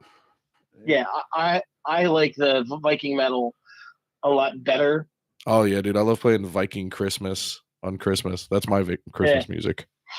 You know, it just seems my Christmas music is many years ago. If you remember Tales from the Crypt, yeah, they did a Christmas album where it's the Crypt Keeper. That's amazing. And it's all like Deck the Hearts with Parts of Charlie. That's awesome. I need to find it. And that I listen to that album every Christmas because it just makes me smile. Or the cover. You're sick, Gregory. The covers album yes, of Nightmare Before Christmas is pretty dope. Mm-hmm. But it's got like Korn on it and shit. Korn also did Jingle Balls. Jingle Ball is just like super heavy down-tuned guitar just for no reason. I just find it very fascinating. Balls? No, not balls. Fuck. I see them every day, especially two. If you're lucky, if I stop by, give you a little taste. I have my own set. I don't need to see anybody else's. But it's the Norwegian bands are just so blatant in it to where the American stuff is. They don't play it up. That's why I asked. They don't play it up as well, because back in the day, like doing it now is kind of cliche, but back in the 80s when nobody was doing that shit, everybody was like, even if they hate you, they're like, look at that shit. Well, but where now they say Hail Satan on stage, and like fucking even like people will be like, well, it's a Satan worshiper, and I'm like, no, it's just normal. But that's kind of my point. I don't want to say normal. It's normalized more so than it was when this shit first started. Even you look at like in the 70s and whatever with Black Sabbath, Deep Purple, Led Zeppelin. These were all bands that had that negative thing, but they played into it. They didn't. Ozzy Osbourne is not the Prince of Darkness. He just played a role. And they tell the story about the bat, and I'm like, that was not him being badass. That was him fucked out of his mind. Because I'm pretty sure he also snorted ants at a party with like Motley Crue or some shit. Yes, I heard. Yes, he did. And the whole thing with the bat was there were rubber bats on stage. And for the show, he was biting the heads off, and somebody found out about it. So the next concert, when he was doing that, they threw a live bat up on stage, and he picked it up. They had like made a bat unconscious, knocked it out. He did apparently, and threw it on stage for him to do. He did. It wasn't planned. It was an asshole thing. Yeah, there was also a dove incident. But it just seems. Well, that was the first album when he and Sharon were supposed to be releasing doves, and he was so whacked out of his mind. Yeah, again, it was mostly just because he was fucked up.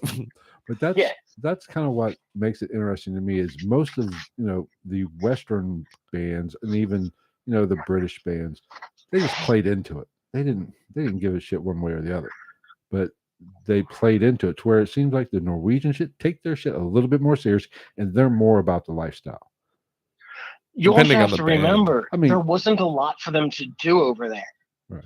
During that time period, there weren't a lot of jobs. A lot of these guys that were in these black metal bands were on public assistance,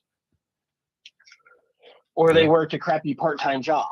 So to them, it became their identification and their lifestyle because they didn't have one.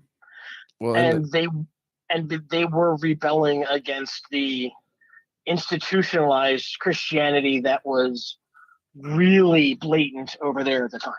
Yeah, and it just grew exponentially too, because once you got to the point where you had, like, when bands like Mayhem were, I mean, as popular as they were back in the day, because it was not like they were fucking killing charts everywhere. But no, they weren't. Yeah, no, but after that, you just had this fucking ripple effect of other bands for the last 45 years biting a style and dick riding, basically, because it really blew up with, like, the church burnings and what's his tits from Mayhem killing himself. Dead. Yes, Dead. His name was Dead. If you want to watch, have you seen Lords of Chaos?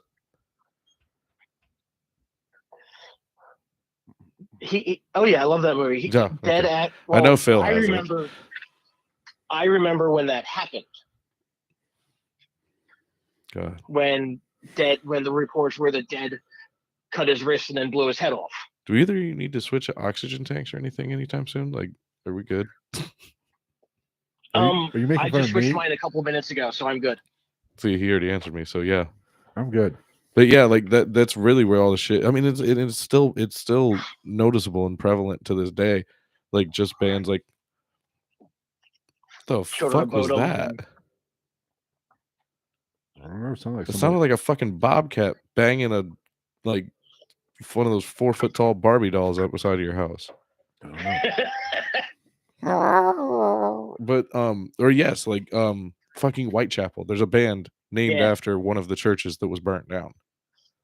Just throwing salt in the wound. No, that was the district that Jack the Ripper worked in, was the Whitechapel district of England. Oh, was it? I thought Whitechapel was a church that got burnt somewhere. No. Huh. That's where Jack the Ripper... It's the dog. Okay, sorry. Damn. Was the Chupacabra? Or... Yeah, Chalupa's over there whining. She's right. No, she's right here. She's snoring. She's sleeping. Is she? That's her snoring.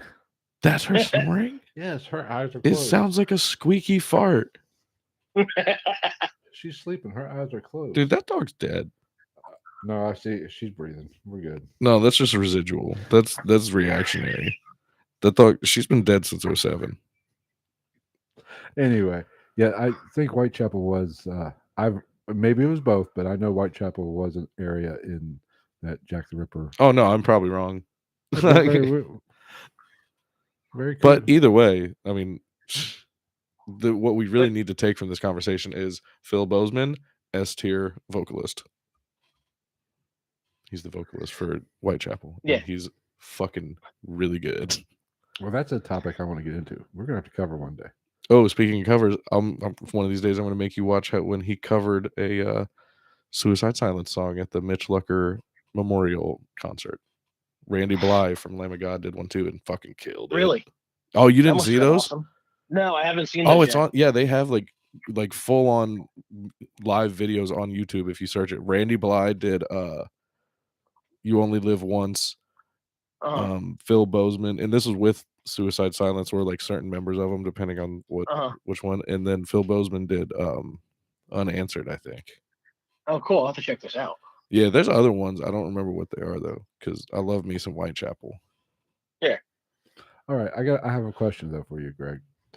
Sure. Getting back to magic, there in the Nordic religions, there was no type black magic or whatever, magic to do harm to other. Well, of course there was. Oh, okay. It's called an axe. Of course there was. There were. That was common. You would curse your enemies. Oh. You would put a curse on your neighbor because he's more successful than you. You would put a curse on the guy that slept with your daughter when she wasn't going to be marrying him. But there was no negative connotation to it like there is in today's society. Those people weren't labeled outcast or You know, how today we label somebody like that. Oh, heaven forbid! You know, Yeah, they were just dicks. a modern Christian would blow. You know, their heads would explode. You know, if they find out somebody did that kind of stuff in today's society. Back then, It was frowned upon because it's not cool. You know, it was still frowned upon because, you know, if you're pissed that your next door neighbor is more successful, so you curse him, that's kind of frowned upon because if he's more successful, your ass should put in the work to be better than him. So you're taking a shortcut. So they would, some degree, frown upon shortcuts, but the other part was you didn't go around saying, I did this to X. You didn't advertise, in other words. No, it Seems plus like usually you wouldn't do it. You would find a priestess or a seer or somebody like that to do it for you. I mean, you could do it yourself, and they did it themselves. I mean, did they have like a shaman type? Yeah. Yes. Well, yeah. They had She was like called a vulva. Did you say vulva? Vulva, yes. That was what they called a female priestess, was a vulva. Makes sense. And because the goddess that is associated with magic is Freya. She is also the goddess of cats, and her chariot was pulled by 9 cats, which boggled my mind because you can't get 2 cats to do what you want, let alone try to get 9 of them. She had a pussy wagon. Hey, Greg. Travis does the jokes around here. Nobody else is allowed to do the fucking jokes. All I thought of was Kill Bill. That dude's truck, fucking Buck's truck, that said pussy wagon on the back. He said, my name's Buck, and I'm here to fuck. But so, and the interesting part was, usually it was up to the priestess to conduct the rituals, but you would have male vulvas. And what would happen, because magic was much more associated with female than male, the chalice. The male vulvas would actually would wear a woman's dress to perform ceremonies. But it wasn't in like a transvestite cross-dressing or anything like that. It was just, this is part of what I am using to get into the correct headspace to be able to reach what I need to perform the ceremony. Very interesting. I was gonna say, you watch, if you go see the Northman, I want to see that shit. Is it good? I haven't seen it just because I don't go to movie theaters. Yeah, fair enough.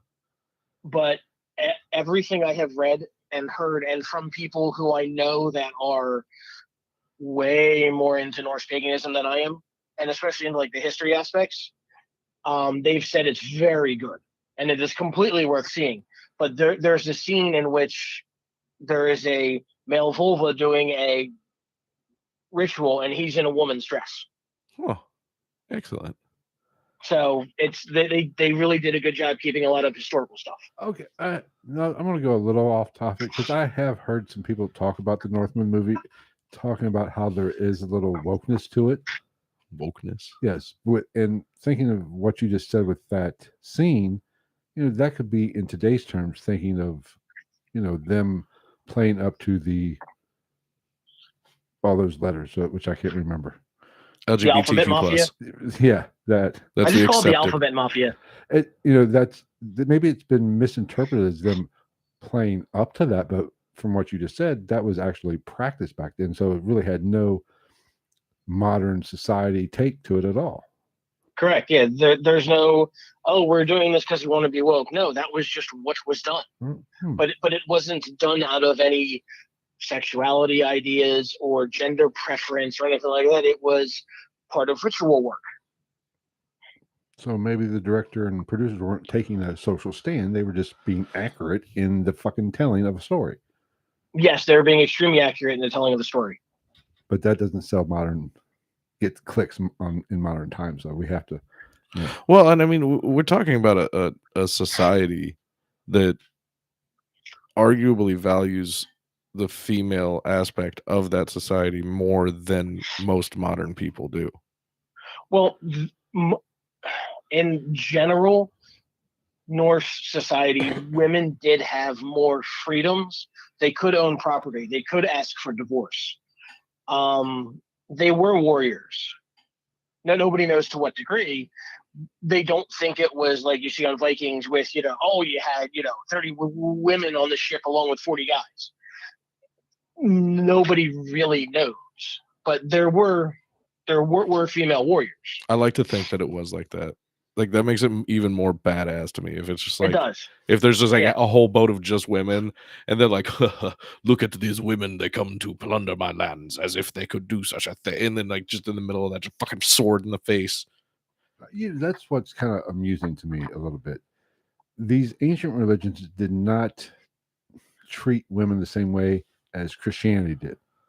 Well, no, because Christianity is a complete male religion. Right. There is no female deity. The closest you can get to is the Virgin Mary, which I'm sorry, she must have been really good at spinning lies to get Joseph to believe that it was a virgin birth. Yeah, who was it? Was it Eddie Murphy? He had a bit about, oh, you better be the son of God, kind of thing, Well, there's some historians that think really what happened was that she was probably raped by Roman soldiers. So they told everybody it was so when everything happened, they said it was a virgin birth because they didn't want to say that he was, his mom was raped by a couple of Roman soldiers. That's how she got pregnant. Mm-hmm. Yeah, but I just find it so fascinating that Christianity ripped off, plagiarized so many ancient religions, but they stuck their guns. Well, we're not going to take this. That's stupid. They just continued rights and shit. They just took a block of clay that already existed and they formed it into their vase. Yeah, and the whole thing is, if you really, I grew up Catholic, and I studied a lot of different groups of Christianity. And one of the things you're going to find in every Bible is, where it says, Jesus said something to the effect of, the 10 Commandments, but the new commandment I give to you is love one another as I have loved you. In essence, don't be a dick to people. Be cool, like everybody. Treat everybody like I'm treating you. Be cool. Just live by the golden rule. Well, I say that all the time. I'm like, the good parts of every thought or like thought process or belief system are the fucking same things. Yeah. It's always just don't be a piece of shit. Don't kill people that don't die. Kids. Yeah, there's a basic line of things that is poo-pooed by almost every thought process or religion. But it gets forgotten about because you add humanity into it. So you add people with their petty desires and petty wishes and petty power struggles, and they look at it and go, "Oh, I can take this and make myself better than everybody else." And that was always one of my arguments when I had some Jehovah's Witnesses that would frequent my house back in the day, because I would have respectful rebuttals to what they were talking about. No, dude, I'm pretty sure it was. I'm pretty sure I became a training stop. Like the same guy would come with a different younger person, like every couple of weeks, because he'd come up and he'd be like, "Well, 400 men are going to run the kingdom of Jehovah, and they're going to rule diplomatically, and blah blah blah blah blah blah." And I was like, "No, they're not. You can't guarantee that." He's like, "But they're going to be pure in the eyes of God." And I was like, "That's fucking impossible. If God is real and God made all this shit, his first fuck up, he fucked himself for life by giving us free will. Free will is if it is the downfall of man." For a while, I lived in one place, and we used to get Mormons that would come by. Excellent. And I would always invite them in, if it was, winter, or whatever, invite them in, offer them something to drink. Would you guys like a glass of water or something? And I would sit down and I'd talk to them for 45 minutes to an hour. Same. And after about the third time, they stopped coming around. Honestly, I didn't have that. The Jehovah's Witness kept coming to my house. I would have loved that they kept coming, but no, they stopped because they realized I knew more. Well, and that's what I liked about those Jehovah's Witness dudes that would come by, because they never were just like, "Well, you're fucking wrong, stupid."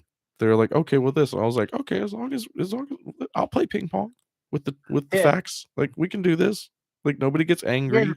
It's just like they say you Yeah, they can't never talk got angry. politics. I can talk politics with fucking anybody.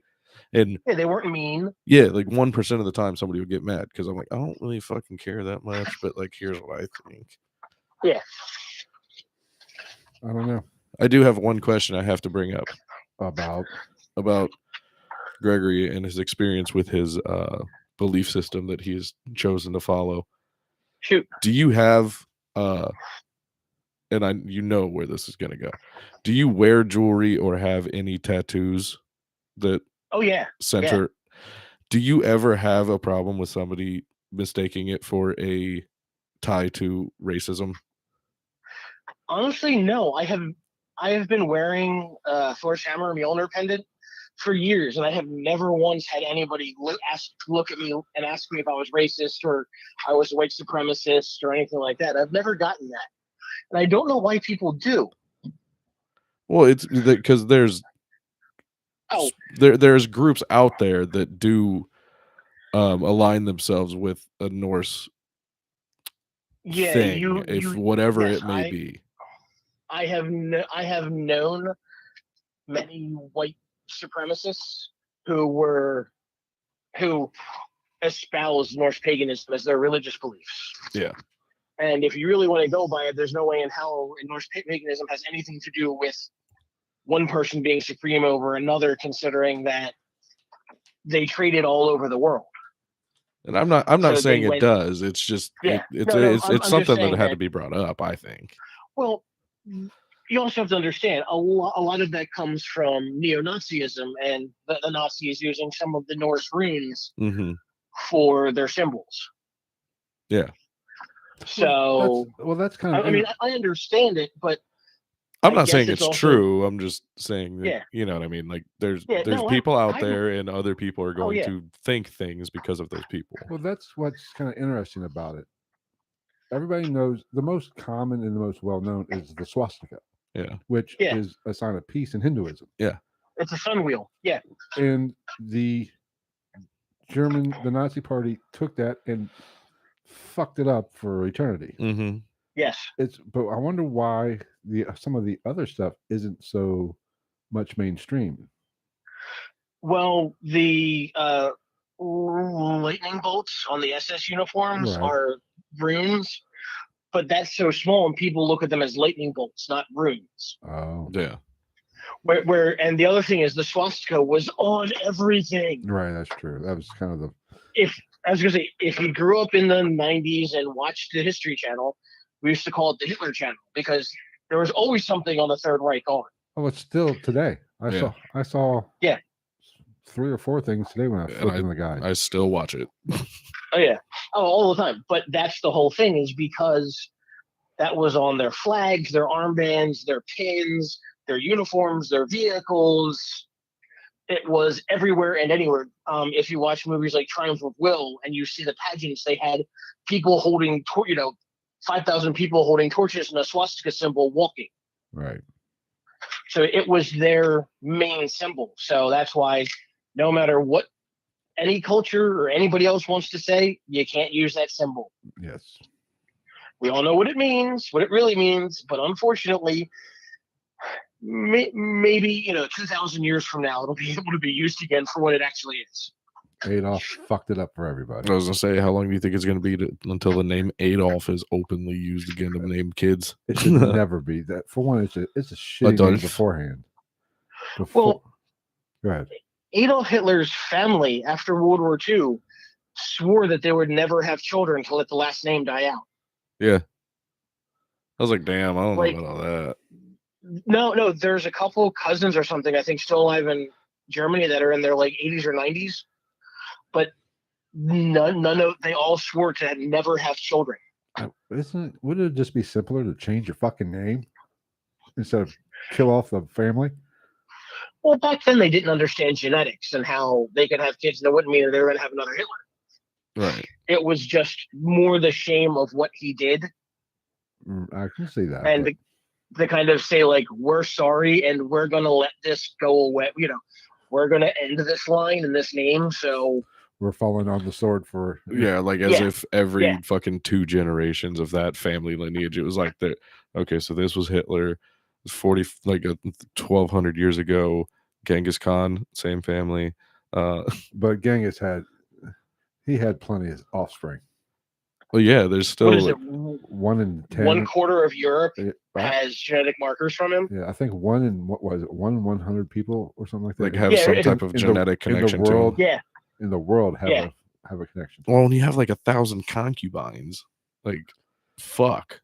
I Who mean, the I just don't know how he fuck? had the time for it all. That's what I'm saying. Like, damn, how did I his mean- dick not fall off earlier? I mean, it would be like you'd have to go through like 3 a day just to take every one in a year. Like, you'd have to be fucking like, you'd have to have some sidekick guy like rolling up on his horse with one of your fucking side chicks on the horse with him and just like throwing him on to you while you're riding, and they'd be like, "You done? All right, switch." Actually, you know what I think he had? I think he had a wheel with all the names, and he would just spin the wheel every day. Like I mean, every like shit, 4 like- hours, he'd spin the wheel. At any given time, you know, he's connected to like 50% of any female he sees, so he's just like, Yeah. mirror. I mean, here's the thing. I like fucking as much as the next guy, but Jesus, at that point, I'm just like, oh, really? Not again. Yeah, they were built different back then. And remember, he was the Khan. He was the great Genghis Khan. He probably just laid down and they did all the work. He's also like inflation wise by far the richest person to ever live. Yeah.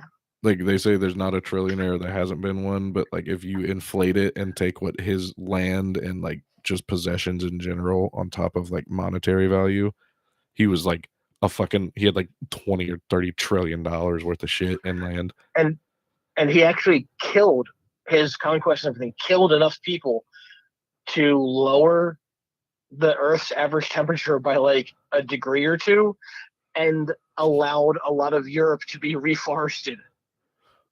Yeah, dude, it's crazy. That motherfucker. He's literally one of the most influential people of all time. So he was the Al Gore of the ancient world. But nobody talks about him. He's literally, it's like one of the most interesting historical figures to fucking dive into is that dude. And Yeah. like, No, he wasn't the Al Gore of the time. He was I don't even know. Well, he was solving global warming before it was a problem. like he's basically Vlad the Impaler's daddy. Yeah, he made like Stalin and Hitler and Pol Pot and Mao Zedong look like amateurs. He was just more open, He was like the equal The opportunity. Mac Daddy. Huh? He was just more equal opportunity with who he killed. He didn't go like, no, just them. He was like, oh wait, Yeah, you don't he want to just give me did. stuff? Die. Oh well. What can I'd you- like. I wonder. I hope it was like super childish too. Like he's sitting down at the table talking to somebody like about like trading some lands and goods and stuff like that, and they're like, "We want to make this work, Genghis, but like we need you to come down a little bit." And he's like, just out of nowhere, he just like throws a fucking turkey leg. He's like, "Fuck you!" and just starts stabbing people over the table, like throwing shit at people, trying to get them to run while they're running away. So, or he's sitting there and they're like, you need to do this. He's like, no. Nine. He just stomps his feet and walks off and Like, why don't get? kills three servants just cause. I just see like the biggest, most violent, childish rant ever in my head. Like, Yeah. like fucking jumps across and stabs like, somebody with a fork, and then like takes the guy's crown off and throws it at the dude next to him, and just starts fucking kicking and punching. Okay, since we're talking about historic figures, since we're coming up on 2 hours, let's finish this talk. God damn, we are, aren't we? This Let's was a good one. Let's finish this talk on Aleister Crowley. Give us your opinion of it. Good segue. Well, it's interesting. We were talking about magic. and Genghis shit. Khan to Aleister Crowley. Let's take a sharp left turn now. Aleister Crowley was very interesting and very amusing. He was not the evilest man alive. There are many people who hold that title well above him. Hitler. Genghis Khan. No. Khan wasn't evil because he just went after everybody. That's just what you did. Hitler, Pol You're just Pot, better Mao at it. Zedong, people like that, evil. I was trying to justify my hard segue, but that's okay. But yeah, That's okay. Way to Khan ruin was it just for me. he was just better at what everybody else did at the time. Killing and fucking. All right. Got it. Yeah. The thing with Aleister Crowley was he was they call it right hand path magic. He was a ceremonial magician. And he also lived at a time when you had a lot more access to things. Like, you could go sleep in the pyramids. You can't do that today. You could disappear for 6 months and hold these gigantically long magical rituals that take 6 months to do and not be interrupted. Of course, he was also very wealthy, so that helps a lot. Usually does. But you could disappear and do this, and your cell phone wasn't going off. People weren't tweeting you and texting you and calling you, and there was none of that. So you could say, I'm going to do this. I'll be back. And everybody went, all right, cool, see you. And he went off and did it. He was a ceremonial magician. That's what he was. So basically, Aleister Crowley was the And he was a Pope. power bottom. He was the Pope mixed with the whole storyline of the movie Big Fish. Yes. Yeah, he did tell a lot of, plus, if you think about it, at that time period, Aleister Crowley was a power bottom. And that was, having sex with men wasn't really looked down. It was looked down upon, but not that much back then. It was looked down upon from the theater above. Yeah. Hot. But to the Christianity of the Christians of the time, he was a power bottom. And he wasn't Christian, and he did all these things that they went, oh my God, I can't believe he's doing that. So them calling him the evilest man alive would make sense. Now, do you think he was actually good at magic, or do you think it's been blown out of proportion a little bit? Some of column A, some of column B. He was a very good ceremonial magician and very good at what he did. But it kind of goes along that whole the story of going fishing. He said, I did this. And then somebody else asked me, he says, well, no, I actually did this, because he needs to make himself look bigger than he was. And so he's going to inflate his story. And he could still do that back then. Yeah. Like if it was very hard to, you couldn't fact check. Yeah, if he says, go ahead. So if he said, I did this ritual and it took us 3 months and we did all this, this is what happened, people went, oh, really cool, that's awesome, and that's amazing.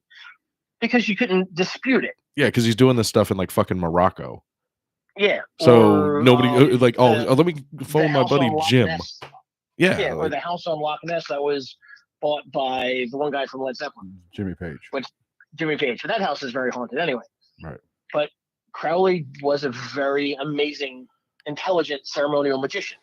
Right. Well, there's a lot of people that say that ritual, because the house on Loch Ness was where he was supposedly doing that 6-month ritual.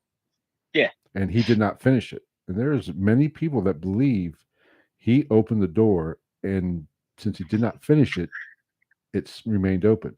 That is where the Loch Ness monster came from. All the cryptids not cryptids, I'm sorry, where Loch Ness came from. And also that people have given him credit for that ritual opening portal up, basically, is when the UFO craze of started in the 40s took off.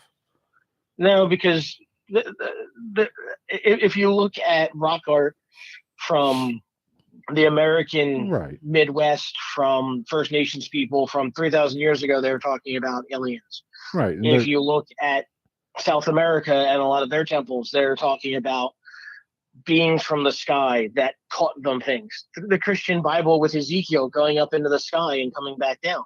Well, you talk about the Book of Enoch with the Nephilim. That could have been aliens that came down, and so I don't ascribe any of that to Crowley, especially like Loch Ness. There were reports of Loch Ness monster before Crowley. But that is a perfect example of the story growing, about how his legend far outgrew what he could really do. But like you were saying, there's UFOs in the Renaissance paintings. Yeah, there's UFOs in Egyptian hieroglyphics. Right. Yeah, it's omnipresent. Right. But but Crowley is a perfect example of the hype being built. I caught a fish this big, kind of thing. Yeah.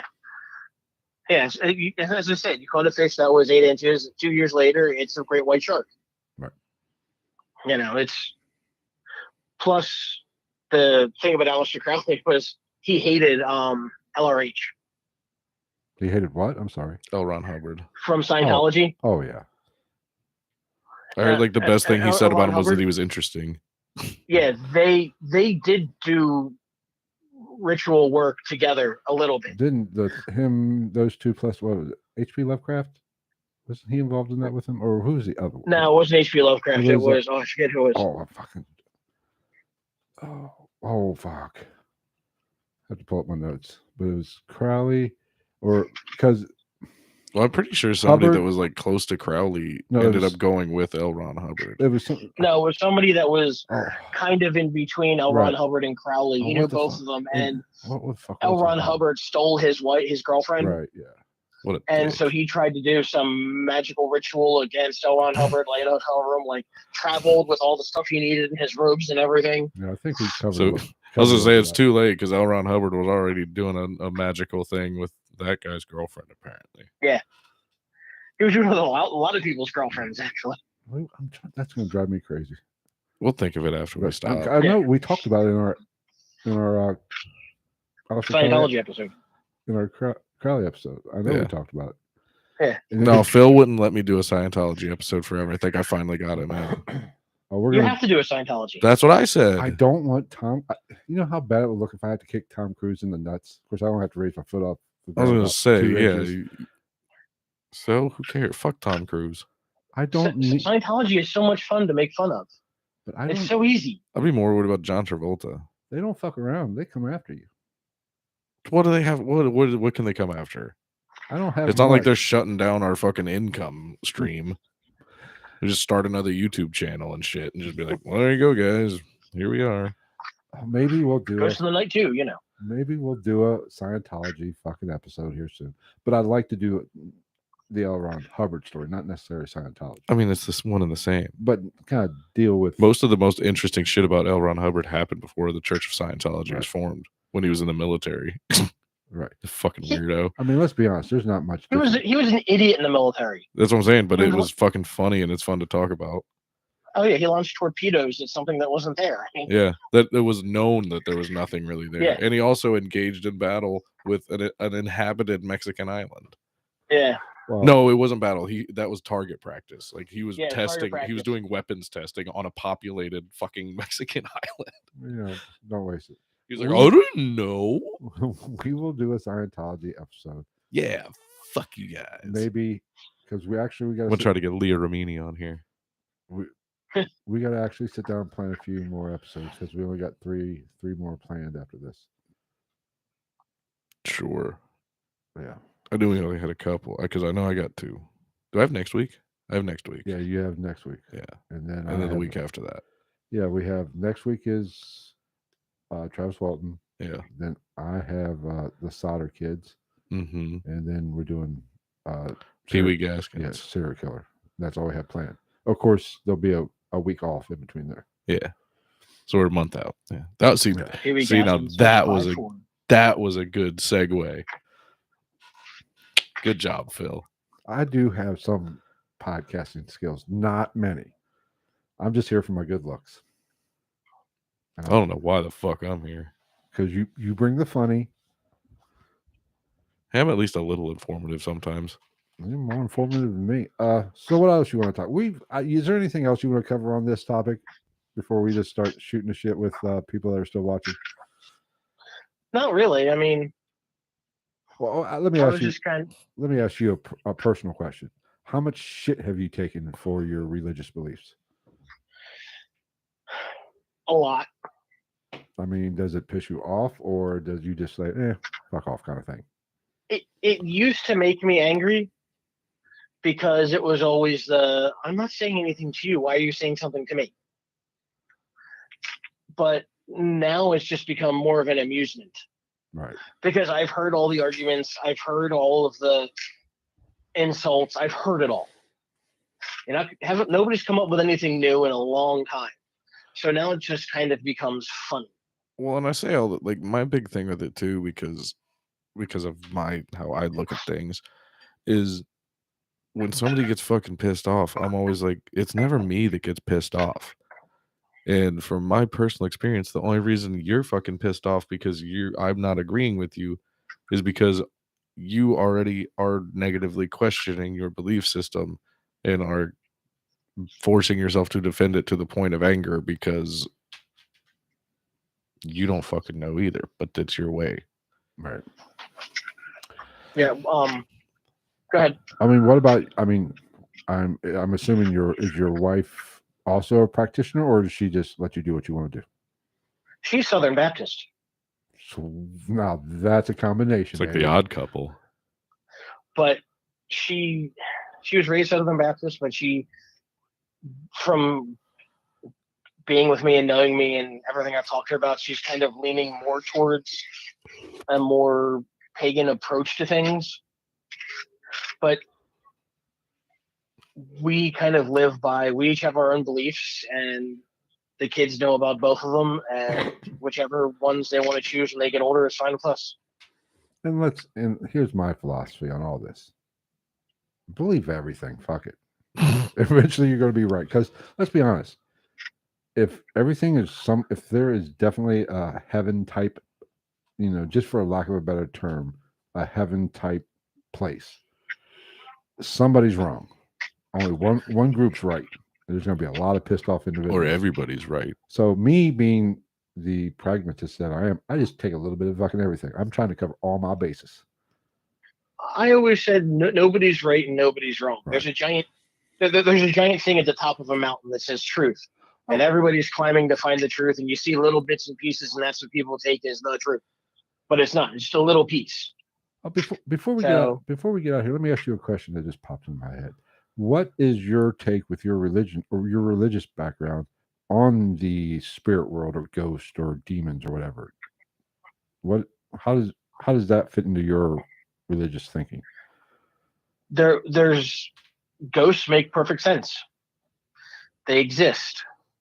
People don't always, there's nothing in Norse paganism that says that, Christianity, once you die, you go A or B, and that's it. You stay there forever. Norse paganism, it's you die, you go where you go, but you can leave and visit. You're not there for all eternity until somebody says, okay, now you can leave. It's more of like a revolving door. You want to come in and hang out? Cool. Oh, you want to go back down and check out your family? Go ahead, have fun. What about is there any kind of is there any kind of reincarnation type thought or no? Okay. That comes from Eastern religions. The whole reincarnation thing that moved its way into generic paganism. Okay. But the other thing is, every time I hear somebody say it's a demon, I want to punch them in the throat. I don't blame you. I don't blame you. Because the word demon, I understand people use it as a colloquial, everybody understands. Right. But it's not some evil creature from the depths of some abyssal plane that is going to torture you. It's just a malicious entity.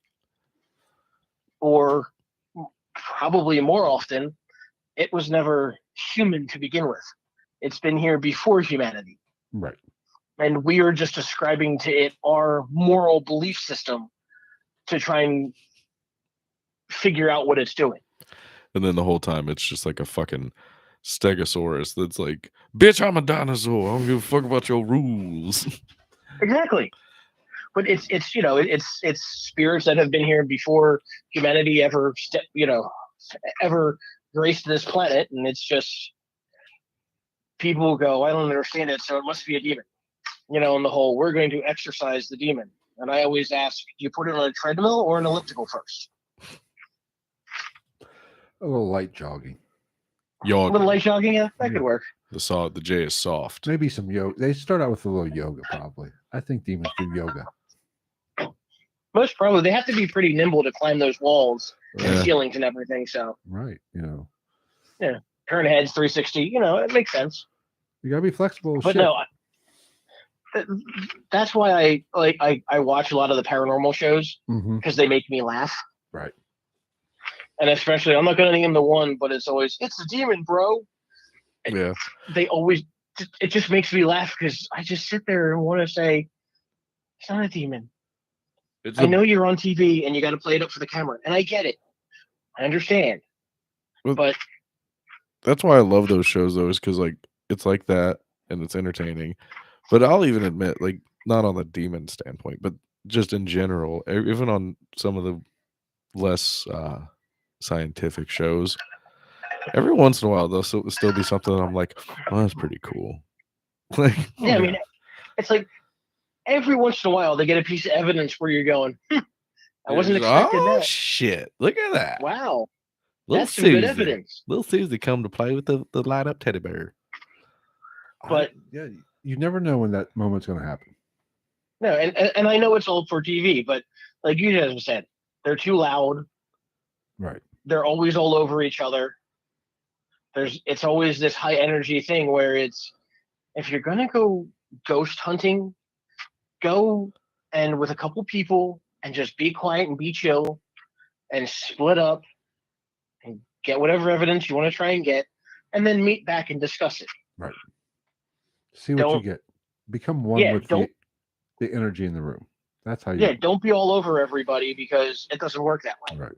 I do love those moments though when it's like something happens and one of them just literally just like shut the fuck up. Like, yeah, it makes for good TV. And I do specifically Ghost Adventures. Mm-hmm. I love that I always wondered, because there's cameras around on all these ghost shows. They did in fact on one episode show a fart that happened on an investigation. Oh yeah. Played the audio and everything. They're like, what was that? He's like, and they're like, did you fart? He's like, yeah, I farted. They even rewind it like it's evidence. They're like, sperm. Let's hear that again. Sperm. If you guys have ever heard of Penhurst Asylum, yeah, that's 15 minutes from my house. Oh, let's go. And we're crashing at Gregory's house. I used to go there when it was just an abandoned asylum. Oh. When there weren't tours, there was no haunted house. When it was, if you got caught there, you got arrested for trespassing. Right. And I do have some stories of stuff that happened to me there. Well, that sounds like a whole nother show. I was just saying, he just conned his way into a whole nother episode. God damn it, Bobby. Were very interesting, and I know people that work the haunted house that's there now, and they have some stories of stuff that's happened. So I mean, I've gone to those places, and Penhurst is not a joke. That's what I would want to do. Like, I would want to spend a period of time at one of these locations at like doing a job that like you're just getting basically paid to be there for like no less than 8 hours a day.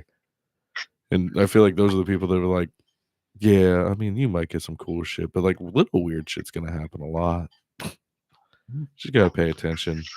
Yeah, I don't know. They like to click pens. Now we're gonna have to do a whole nother episode with Gregory. We're gonna have to plan that out. That's always, I'm down, because but that has always been one of my things. Like, where's the micro evidence? I feel like that's the one. I feel like tour guides in like Alcatraz are like, yeah, it's not a big deal, but sometimes when I walk past this cell, my pen clicks. They're like, really? And he's like, yeah, pretty much like every single time. Well, yeah, those kind of places like penitentiaries, whatever. Penitentiary. That's what I'm trying to say. I'm a big believer in energy.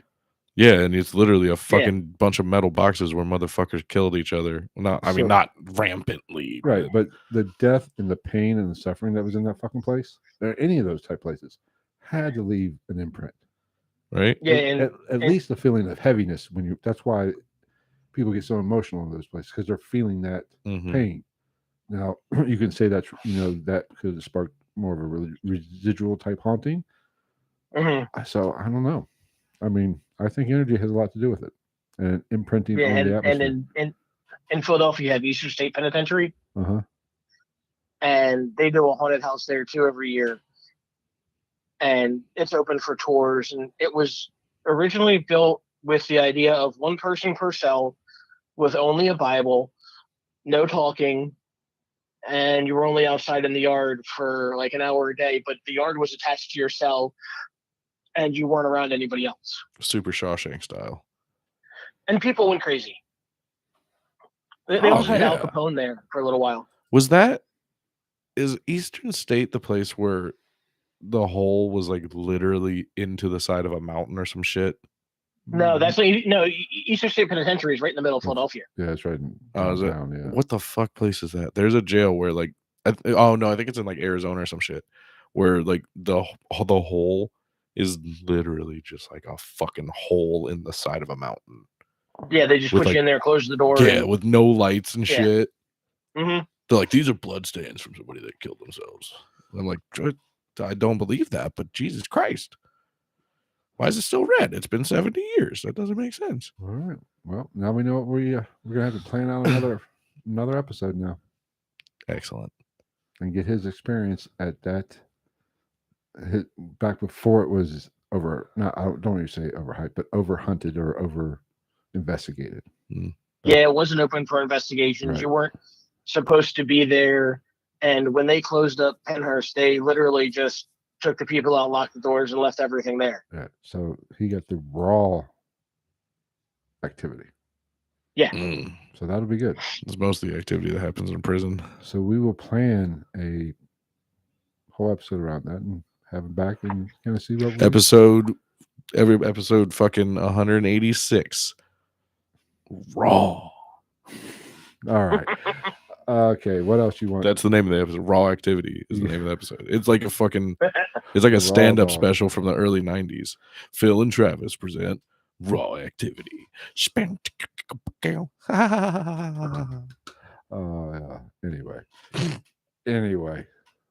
So Anywho's it's I think let's cover a little. Like I said, there will be no episode. What the fuck Wednesday? I know everybody's disappointed, but there will be no What the Fuck Wednesday. However, just so you guys know, for those people listening and new to this live stream or catching this after the fact on their favorite podcast app, last week every Wednesday we do an after show that's available on Patreon for our Patreon subscribers. However, last Sunday, our last episode 182, I believe. I think that was the last one. We had another interview, and when that only went about an hour or so, we did a little impromptu after show. Oh, are you putting that out? I'm going to put that out on Friday on the RSS feed and put it back. It's no longer on YouTube. You can't get it on YouTube. I cut it out. Excellent. But I will re-upload it. Just that section alone is about another hour's worth of. Was that the pig dick night? That's the pig Fuck dick. yeah. Yes. The tarpon, fucking. Oh, the tapir. Yeah. The tarpon's yeah. a fish, motherfucker. whatever. The tapir is a Are fucking. you talking about a whale orgasming and Yes. how far it shoots? Yes. I'm pretty sure that science said it could potentially kill someone. But that is Yes. that is basically what the after show is for the Patreons. So it'll be like an. Tarpons fucking. I'm sure tarpons fuck. Oh yeah, tarpons are fucking. They're like really athletic, big ass bass. Right. So, but that is we're gonna use The minute bowl of bass. Well, let's be honest. We cut that. We split it into 2 episodes just because we didn't want our guests to be associated with that clusterfuck of an episode. If we don't get a thank you email for that, I'm gonna be pissed. But yeah, no tapir. I'm upset with you. Why? A tarpon's a fish. I know, A whatever. tapir is a proboscidean, I believe. If you watch the episode or listen to the episode live, I even said I want this burned out of my brain. I don't want to fucking relive it. That shit was hilarious. That's why I fucking. He It was was. bending his dick like a fucking elbow, man. And it was touching the floor. It's like, Jesus Christ, you just got it all, don't you? But that will be out in lieu of our normal What the Fuck episode. Oh, sweet. That's what's up. That's a good idea. That'll be because I generally release the What the Fuck episodes. We Mhm. record them live on Wednesday nights, but I don't release them to the podcast feed till Friday. Yeah. I will do the same with this. Just put that YouTube video back on up. YouTube I'm gonna put it on back Wednesday and Yes. then put it out on Friday. Yes, because we're going to I have. like it. I want to kind of. We're going to. Matter of fact, tonight after this, we're going to cut a little intro for it, Yeah. and then I'll add it to it and re-upload it. So you're gonna tell them what's going on. I'm just gonna drag my balls across my microphone.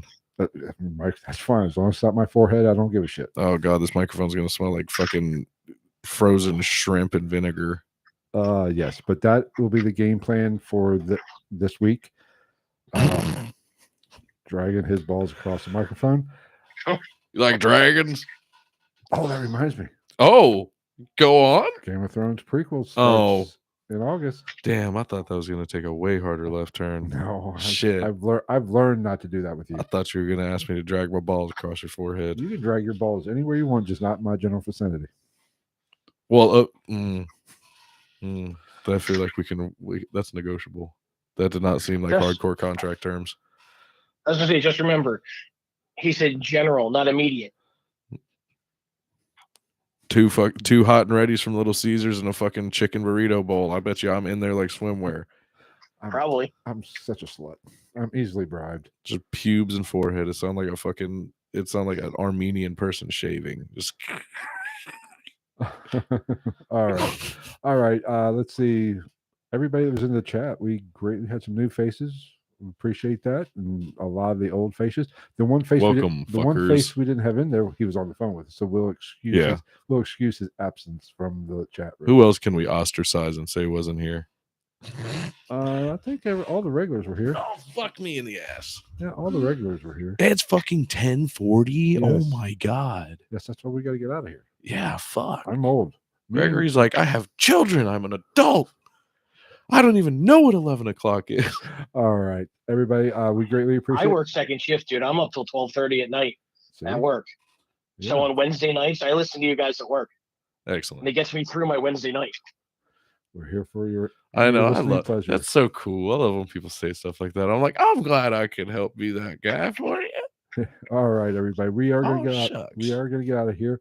Don't forget to subscribe to all the social medias. Let's see. I'm going to do it by memory. Instagram. At night_ghost_podcast. Yeah. Twitter at night_ghost. I think it's ghost_night. Ghost_. Fuck, I don't know. Just Google it. I know TikTok is GIT and .podcast. And Facebook, just search Ghost in the Night. And we're on all of the fucking apps. Podbean, all Yes. that shit. Yes, but if you, I don't have time to keep up with it. big shout out. This sounded really cocky. I say that because I work too much. Yeah. That's not because I don't want to know. Fuck. Now I sound like a prick. Yeah, but follow us For on. the first time ever in my career as a podcaster, somebody's gonna take issue with what I said. Oh, 'cause it never happens. they know you're a prick. Fuck you and fuck those people. Fuck all these people All here. right, If you have a problem with me, it's gonna hurt my feelings. So don't tell me. all right, we're going to give a big say thank you to Gregory for coming on, Thanks. My pleasure, Gregory. guys.